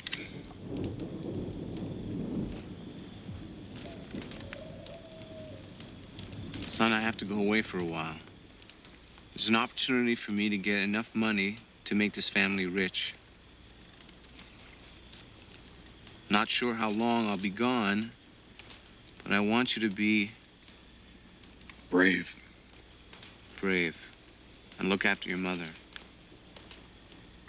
I know you'll do me proud.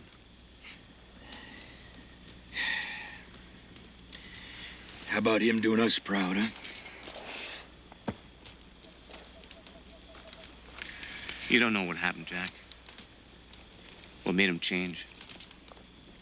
He was a killer, Clive. Man ain't gonna be led down that road unless he wants to go. Put it behind you. Come home. Sure, just wipe my hands clean of it like it never happened. You can still make peace with your father. I got to see mine for what he really was. You're not the first man that something bad's happened to.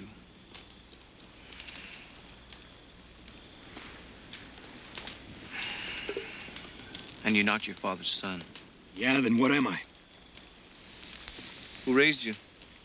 Well, my ma and me, we helped each other. And she's the one you owe yourself to, not him. You're a preacher's son and I'm a killer's. There ain't no getting away from that. You already have.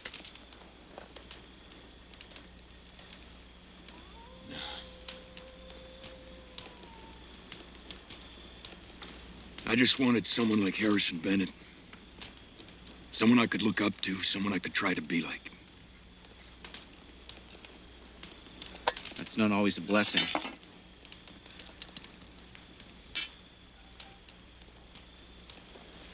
You could chart your own course.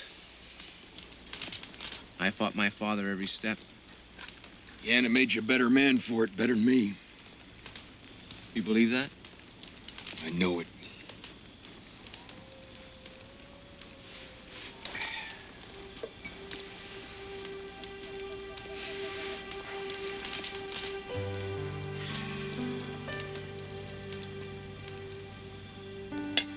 What is it really, Jack? I'm a 40-year-old man who ain't gonna leave no legacy. No wife, no kids, nothing.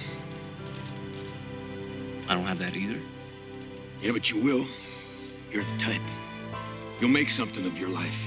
And you'll leave something. I'll just disappear without anybody knowing or remembering. Caring. That's not true, Jack. Do you know what it would have been like for me out here without you? Do it by the book, Bennett? You helped me make my way out here. Yeah, I'm sure you could have handled it. Probably. But you made it easy. Easy?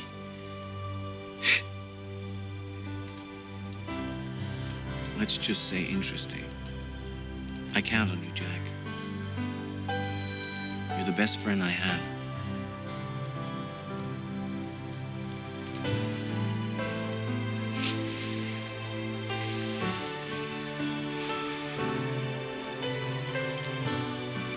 Well,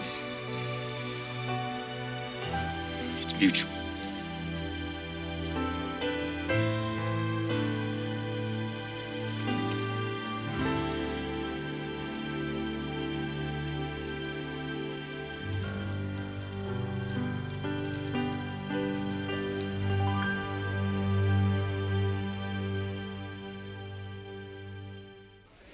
I'm having here what you call your fire sale. I got a hankering to leave this territory. Hey, oh, Mr. Denny, I got something here for you. Here, look at this. Now, this pretty little necklace would look right fine around that lovely neck of yours. That's a full 18 carats. 18 carat nothing. Oh, well, I swear the fella what gave it to me, he swore it were. Mrs. Denny, I'm telling you, I run into that fella, I'm going to go up one side to him. You told me not to leave town, Sheriff, but I will if you want me to. What do you want for it? Well, that's a mighty rare piece, Sheriff. Well? You sure you're affording of it? How much? Well, I don't think I could take much less than $10. Done.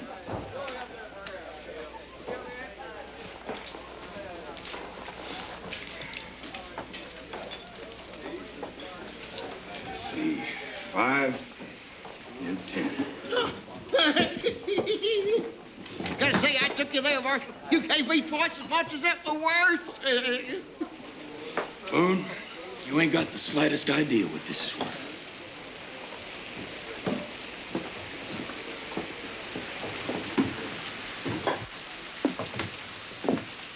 Hey, Willie. Listen, I'll I lost my head there for a while, son. And I'm apologizing to you for it. You see, I waited most of my life to see my pa again, and... well, now I've lost that chance. You understand? But you did the right thing. Well, the right thing would have been never finding out. Hey, Marshal. Yeah? Bruno says the Jordan's mare just gave birth a couple days ago. Oh, yeah? Bull's just learning how to walk. You want to go take a look? Indeed I do, Willie. Let's go. Funniest thing, she takes 2 steps and then falters. And then she gets right back up again. I get the feeling that she ain't ever gonna stop until she gets it right. Oh, she'll get it right, Willie. She got her ma in her.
Some help with them, Mrs. Cord? Oh, I can handle it, Marshal. You should know by now I'm not a lady. I'm a journalist. All right, suit yourself. Oh, by the way, Marshal, have you started looking for another line of work yet? Well, that ain't gonna be necessary. So Mr. Jordan's bought you out, too. I don't think you know what you're talking about, ma'am. This is an election, Marshal Craddock, and everybody gets bought somehow. Never had a mayor before. Don't see why we need one now. Your town's growing up. You may not want to get left behind.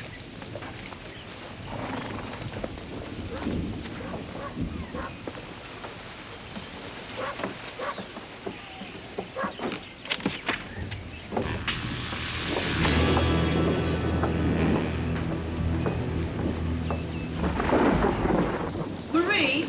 Yes, Diane? What do you think will happen if Mr. Jordan wins? I honestly think that nothing will change. How can you say that? He'll turn the town on its ear. Nothing will be the same if Henry Jordan becomes mayor. Are you sure you want my opinion? Can one of you ladies give me a hand with these? Certainly a lot of news for a small town. Just more news on the one-horse race you call an election. I think a town this size could field more than one candidate for mayor. Alexandra? Yes, Marie, what is it? The newspaper office. It's on fire.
you best wait outside, ma'am. It's my office.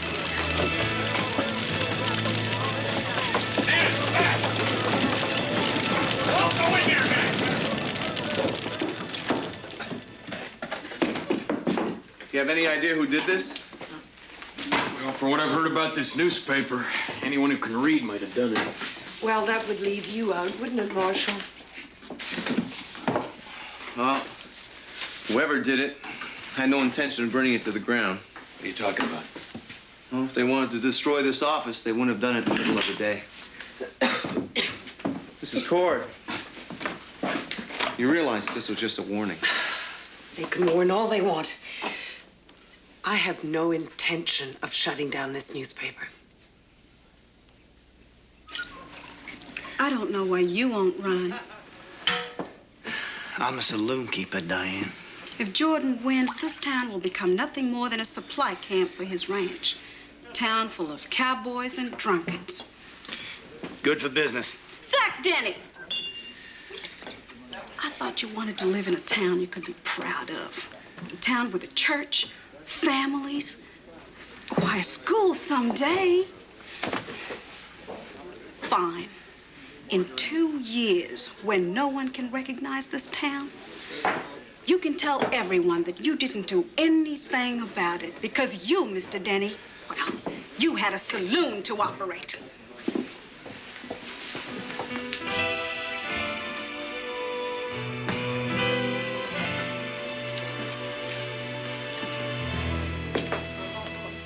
So, Mr. Jordan, it's looking pretty much like a shoe-in. This is politics, Jeffries. Nothing is a shoe-in. Lies. I could bring people here, make the local merchants rich. She acts as if I want to destroy this town. Bet you can't stick to clucking around the stove with the rest of them hens. No, sir, not one like her. Find out how bad the damage to her place was. Say, Mr. Jordan, you thought any more about making me Marshal? I told you, Jeffries. If I win, you get the job. And that is not a for sure yet. What are you doing back in town, Jeffries? Just meeting the citizens, Marshal. Mr. Jordan, I'm surprised that a man like yourself would be troubled by a newspaper. What are you talking about, Corporal? Someone set fire to the Frontier News today. I hope you're not seriously accusing me. I can think of few people with better reason to see Mrs. Cord stop publishing. Corporal, this is an American election. I could care less what's written about me in a Canadian newspaper. Where were you this afternoon? Why, Mr. Danzinger was out at the ranch fixing a couple of spokes on my wagon. I never left his side. I'll be checking with him. You do that, Marshal.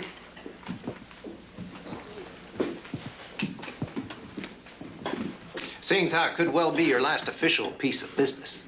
Oh, didn't I tell you, Corporal? After the election, Mr. Jeffries here is going to be the Marshal's successor. My husband was a typical journalist. When he died, all he owned was his printing press. Alexandra, why are you fighting so hard against Jordan? I had to move up to Canada because of threats made by men like him. Besides, a little mudslinging keeps people interested in the paper. There must be more than that. Yes, well, I'm still naive enough to believe we can find a politician who works for everyone's interests, not just his own. Why don't you just report the facts? A fact is just one person's way of looking at a thing. Each person describes it differently. And your description is the right one. I didn't say it was the right one. But I'm the one who owns this. Is that all that matters? Marie, you've been out here too long. You've lost your sense of humor. Well, it's just a job, ain't it? No big deal. He hasn't won yet. He's the only candidate, though. You know, come to think of it, this is the longest I ever held any job, except the Army. I think the pay was the same, too.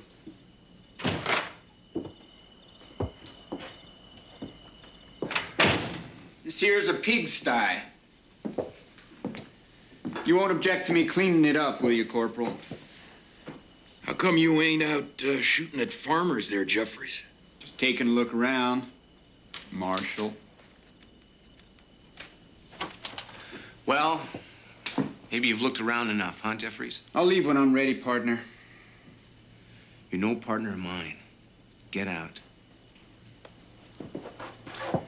I'll be back, Corporal. As your equal.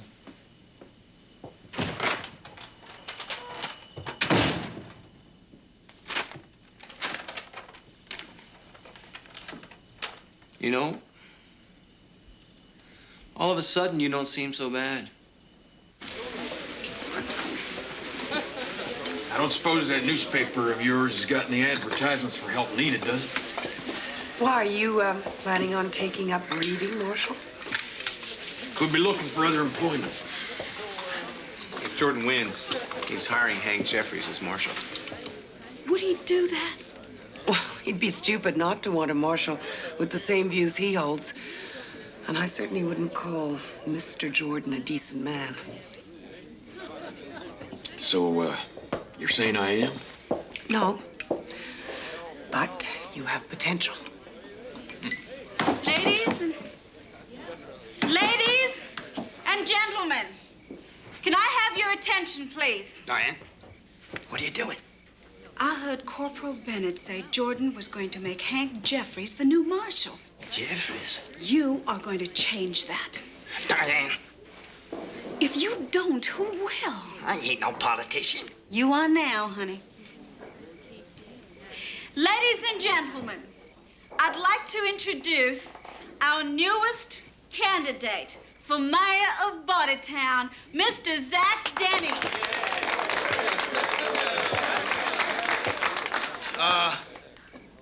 My friends, I don't really have any great plans for Bordertown. I would just like to see it remain a people town, you know, and not a cow town. Not a cow town. Henry Jordan thinks we should increase the ranch lands. Zach Denny thinks that Mr. Jordan is wrong. Because he ain't been around here long enough to know any different, right? Right. Maybe I won't have to train a new marshal. Hush up, Bennett. I'm trying to listen to the man. But I will tell you one thing. It does rankle me when a newcomer comes into town and starts telling us local folks how to run their business. Huh? Yeah. So I say to heck with Mr. Jordan and his new ideas. Bordertown is just fine the way it is.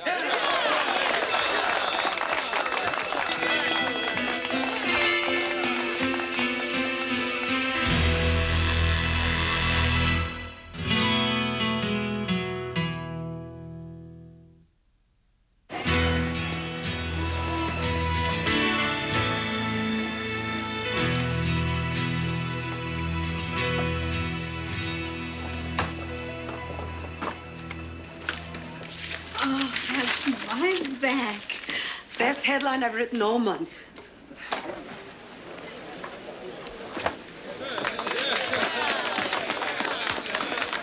Thank you, folks. Thank you. That Danny won't let you down. I promise. Frontier News. Latest edition. Yep.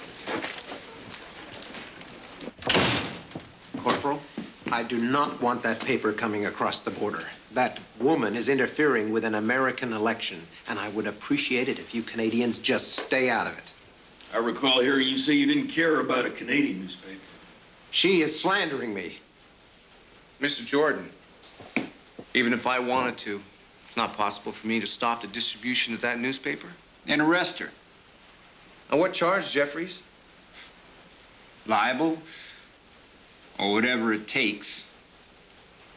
Mr. Jordan, I don't propose to run your campaign for you. But don't you think you should fight your opponent and not the messenger?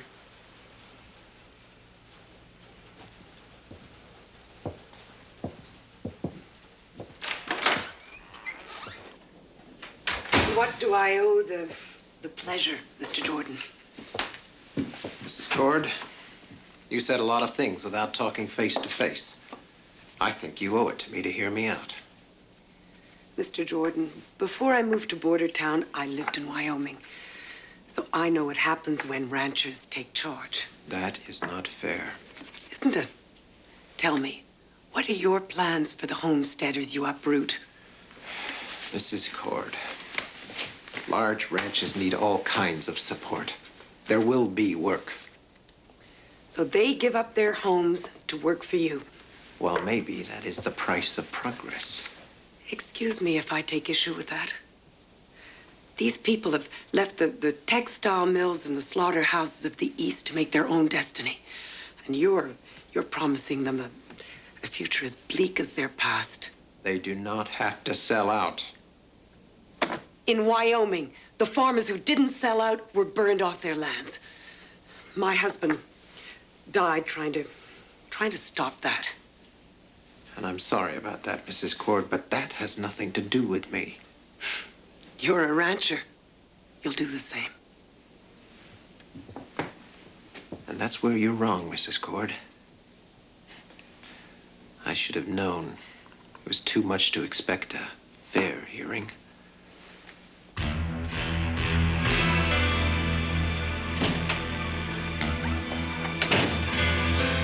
Did she listen to you, Mr. Jordan? Yeah, I don't think she heard. Just wish someone would get rid of that blasted paper.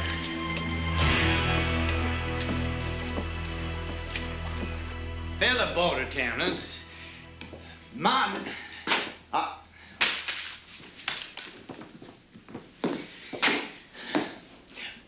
friends. Zach?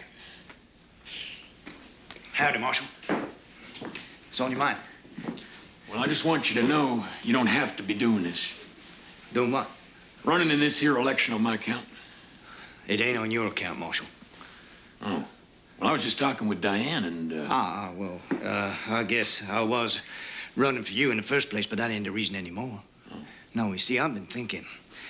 I don't want it to be up to the ranchers to decide how this town's gonna be run. So I ain't so much trying to save you as I am trying to stop Jordan. Good. Well, if you win, I'm still Marshal, right? Right?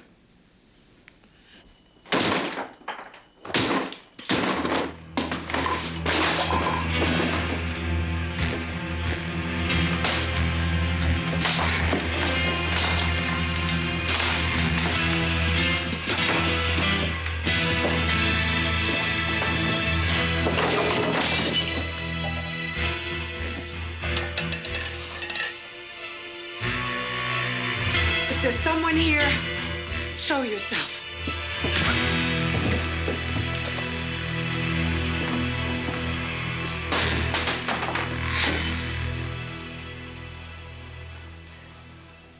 How's your head?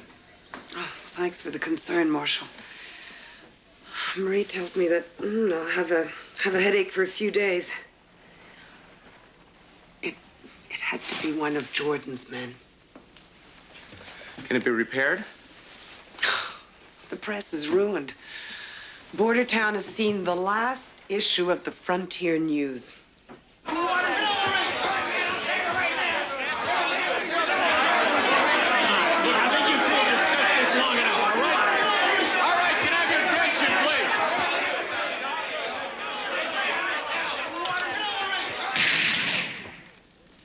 Better.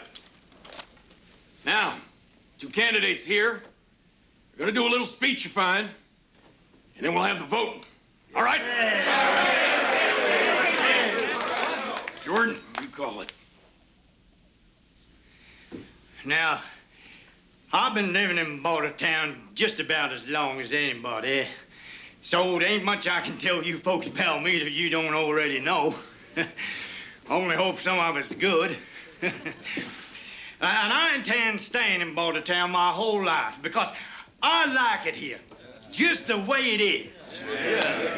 Nice little town where us Americans and Canadians can get along, huh? Yeah. Town where you can raise your children and live your own life. And a town where Jack Craddock can stay on as Marshal. Well, guess I don't have too much more to say. Except I would like to thank my wife, Diane, for giving me the nerve to stand up here today. Thank you, honey. And thank you, fellow Bordertowners. Thank you. Thank you. Come on, Zach.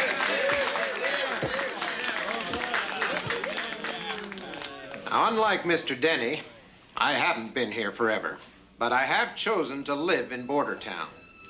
And I know that if we want to stay even with the rest of the country, we've got to concentrate on cattle. Not small farms that can only feed one family. I want to make Bordertown a great town, not a ghost town. Now, I'd like to introduce to you my choice for Marshal. Rancher's Marshal.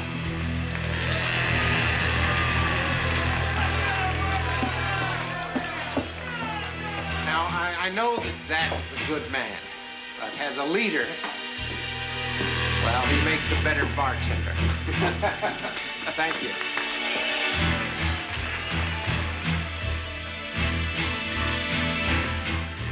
Jeffries, you want to step down here a second? What for, Marshal? I'd like to talk to you. Mr. Jeffries, are you in the habit of breaking into a newspaper office and a lady's home late at night? What are you talking about? What's that on your boots? Printer's ink. You just hand me that gun. I want passage out of here. Get your hands off me. Shut up! Let him go, Jeffries.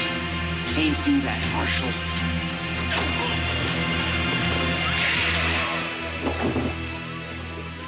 Mrs. Cord, everybody, I just want you to know that I knew nothing of Jeffrey's actions at the newspaper. It's all right, everyone. It's all right. Fun's over. It's time to vote.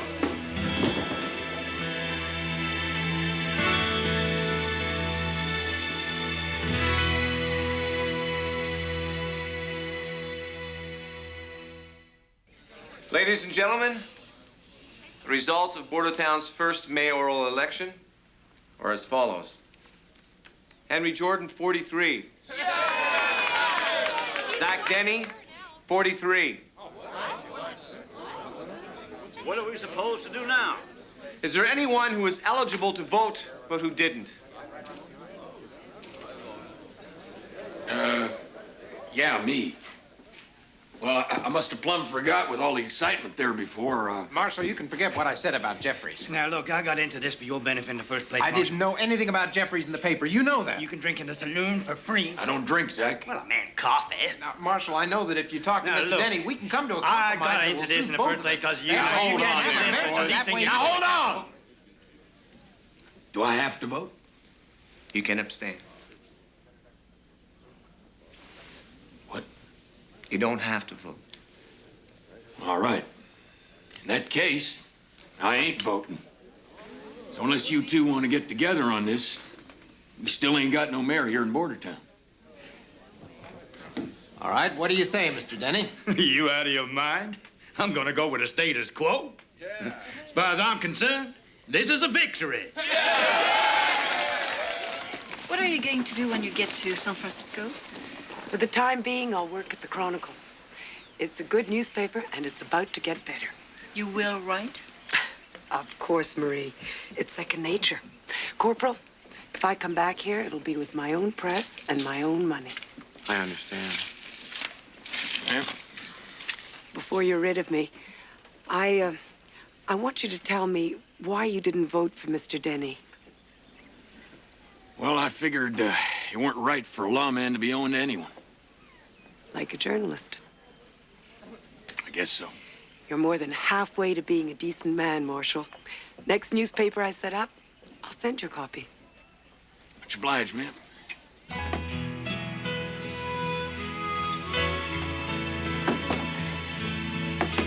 Bye, all. Bye. Bye,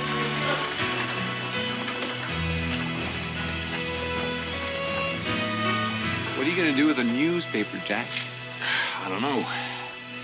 Guess I'll start wallpapering my cabin.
I joined you in there, but I've been having a bit of trouble with the old back. Mr. Colbert? Mr. Colbert? Are you all right?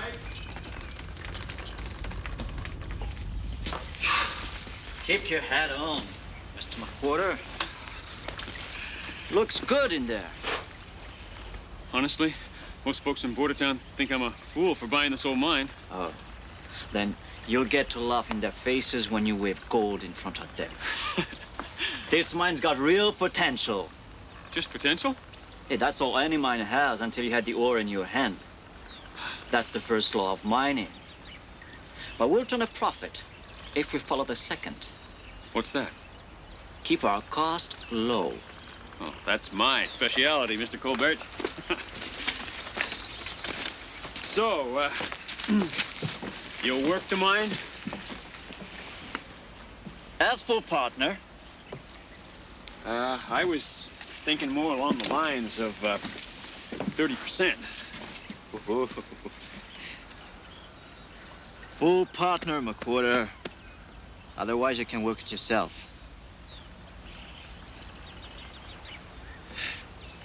Full partner.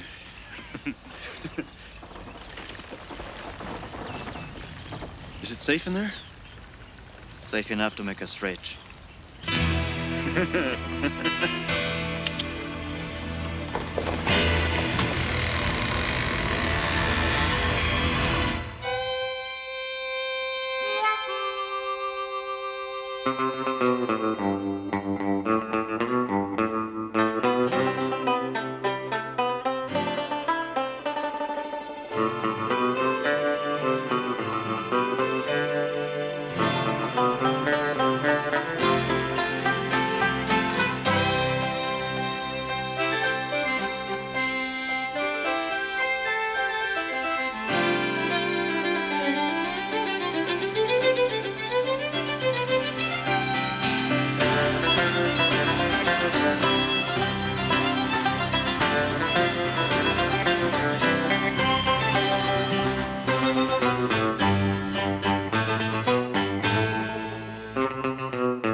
I can't believe that MacWherther's going to be foolish enough to try and reopen that mine.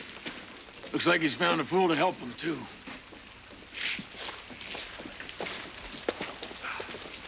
Corporal Bennett, Marshal Craddock. I'd like you to meet Henry Colbert, my new partner. Hello. Howdy. Good to meet you, gentlemen. Mighty clean hands for a miner, ain't they? I'm an engineer, Marshal.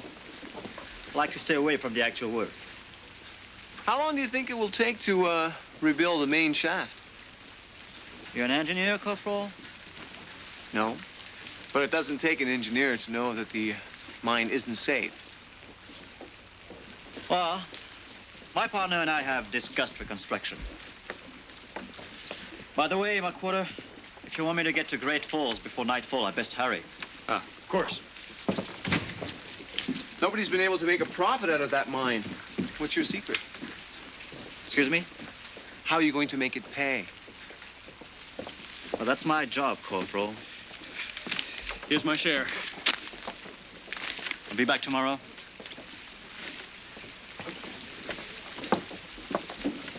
You don't think he needs an escort, do you, Marshal? I don't think it much matters, Wendell, if he gets robbed on the trail. That mine's gonna steal plenty from him.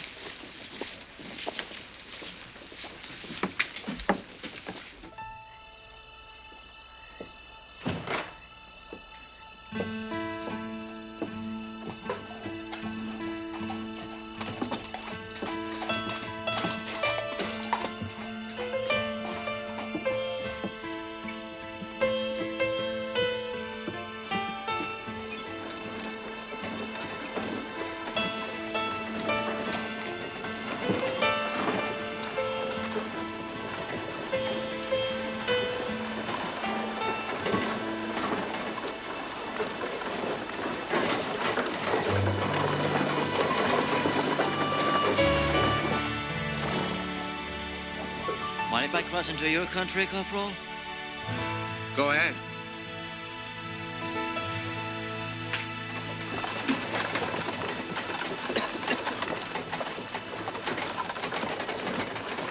Colbert! Hold it right there.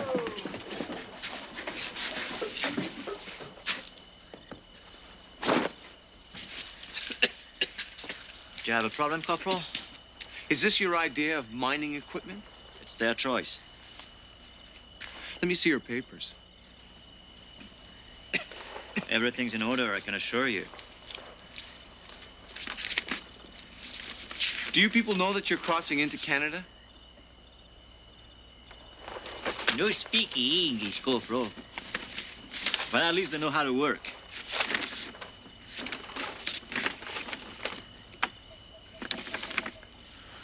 Does MacWherther know about this? Well, I hope so. He put up the money. Am I free to go?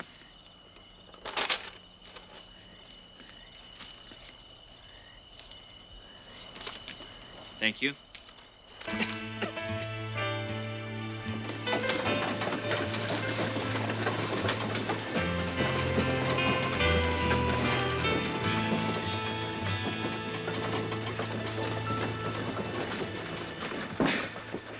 I'll be needing enough food to feed a dozen men for a month. Then you better give me more money, Mr. MacWherther. My partner told me this would be enough. Sorry. Put back the ham.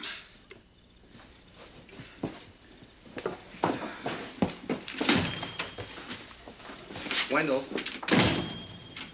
why are you importing Chinese to work the mine? Is there a law against providing employment for our Asian friends? No. Then I see no need for your concern. Marie, I'd be obliged if you could fill that order promptly. I hope you know what you're doing. Mr. Colbert is one of the most successful mining entrepreneurs in the Montana Territory. I trust his judgment.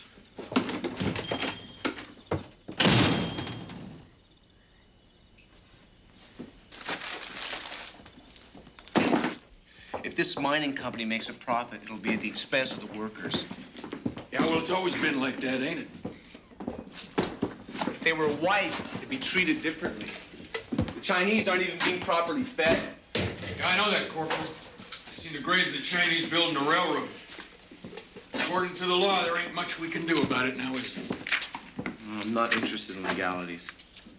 Well, strike me dead. I can't believe I heard that. Let's go! Finish those tents! Secure that piece up there! Yeah, that's what it's time. You get up! Get up!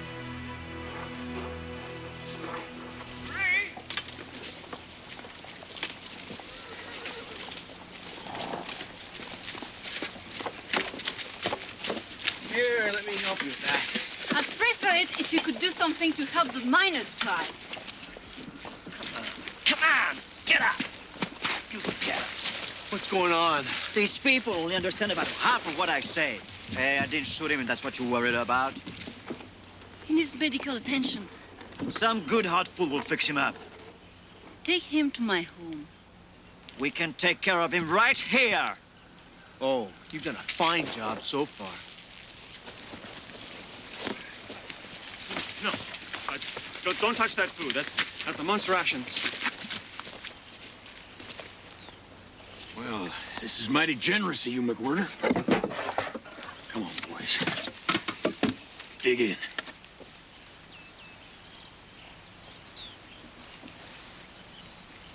What are you waiting on? Go ahead. Marshal, we're not slave drivers. Just businessmen. Go ahead. Here, take it. I guess this is what you call free enterprise then, right?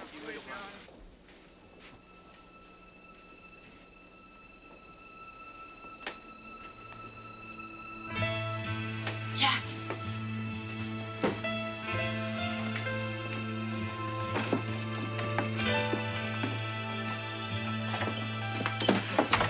What's happening?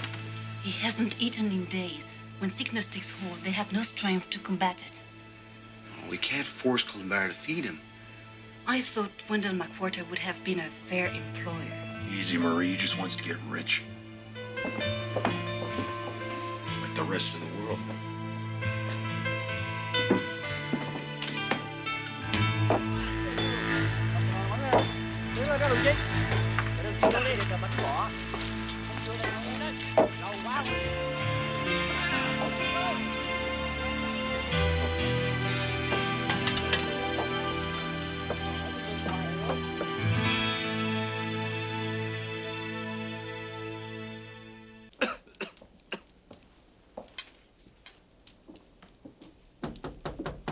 Come in.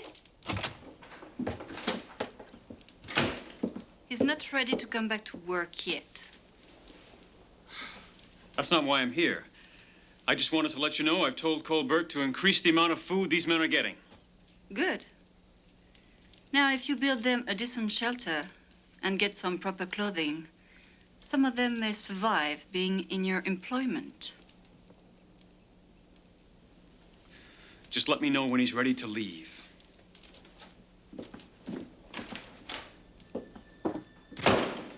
The food is enough.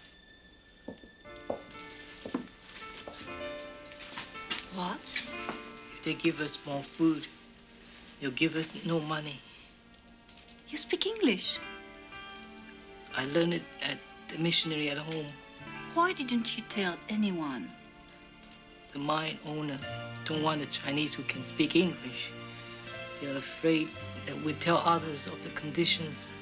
But why don't you? Then we don't work, and we never see our family again.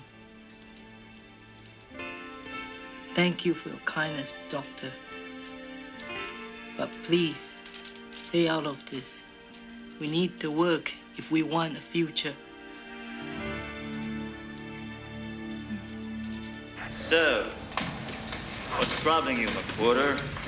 It's going to be snowing soon. We need better shelter for these men. We have tents. That isn't good enough, Colbert. We can't increase what we're spending on these people. If this was higher grade, we could.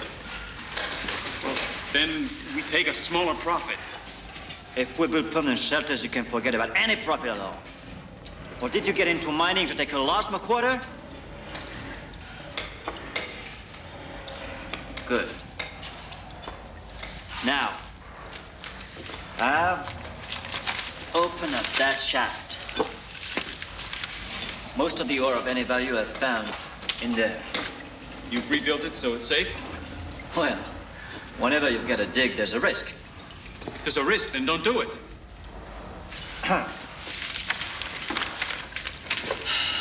I'm a full partner, MacWherther. Don't order me. I'm not going to stand here and let you endanger the lives of these men. MacWherther. You can always get more workers.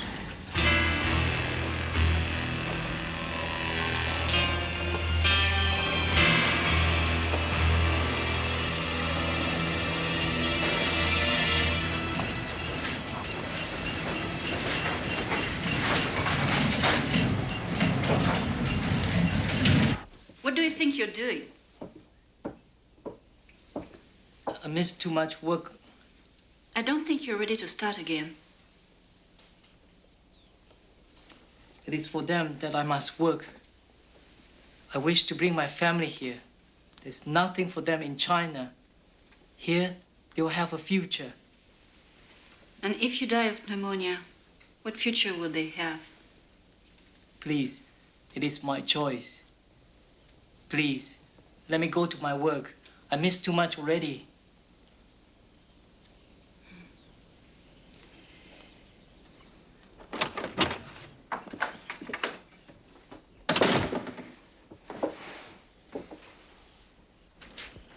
How about that?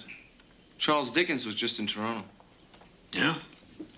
What's he wanted for?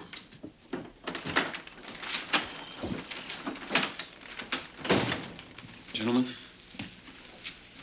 I want you to get rid of Colbert. Dissolve the partnership. I can't. He's done nothing to invalidate our contract. Then what do you want us to do? Force him to leave. Can't do that, Wendell. What you and your partner are doing isn't illegal. I know that. I just want him gone. Well, you're not an ignorant man. You knew what was happening. Now I'm trying to stop it. That's completely up to you.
From above? There's no point, Marshal.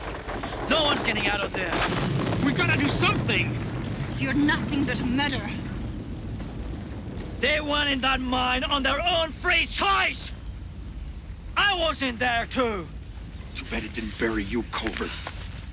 It almost did. One of them cut me out. Loyal as dogs, these people. Colbert. Yeah.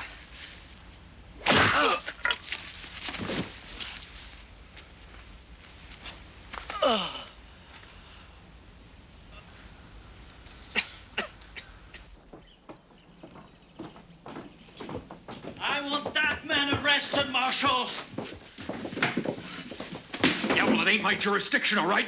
Happened on Canadian soil. Can't do nothing about it. So that's it. You two must be real proud of yourselves, huh? But this does nothing to shut down the mine. told me you'd reinforce that mine shaft. You didn't. Therefore, this contract is null and void. All fools.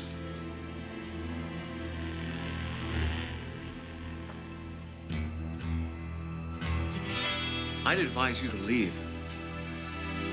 Now. I'm on my way, Mountie.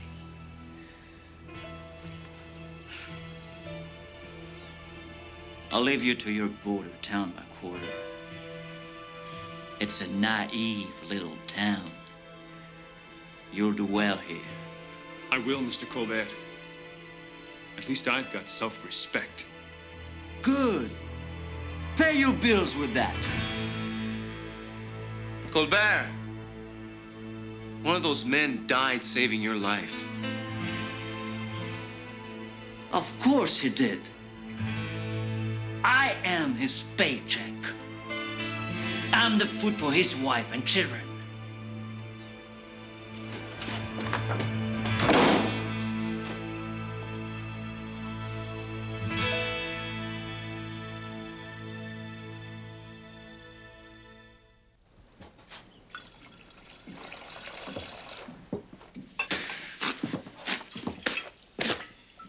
Ain't seen this much dust since Mexico.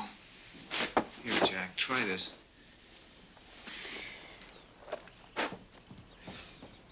Gentlemen, did you see the expression on his face when I tore up that contract? You know, Wendell, you did the right thing. Almost feels as good as making money. I can't believe that. Me neither. I said almost.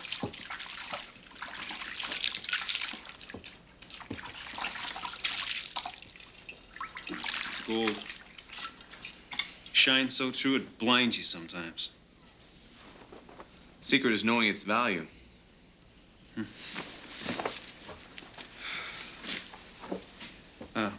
Almost forgot. This is for his family.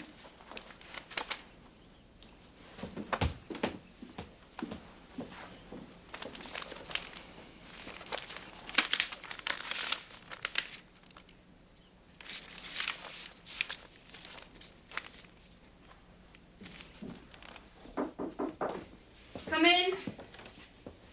Ray, mine's been shut down. Yep. The MacWherther and Colbert Mining Company is no more. I see.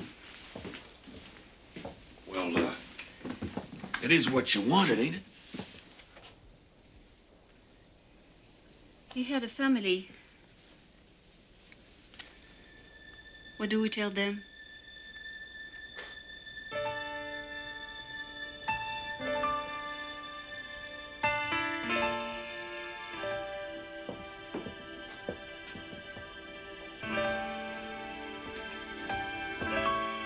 Evening, Marie.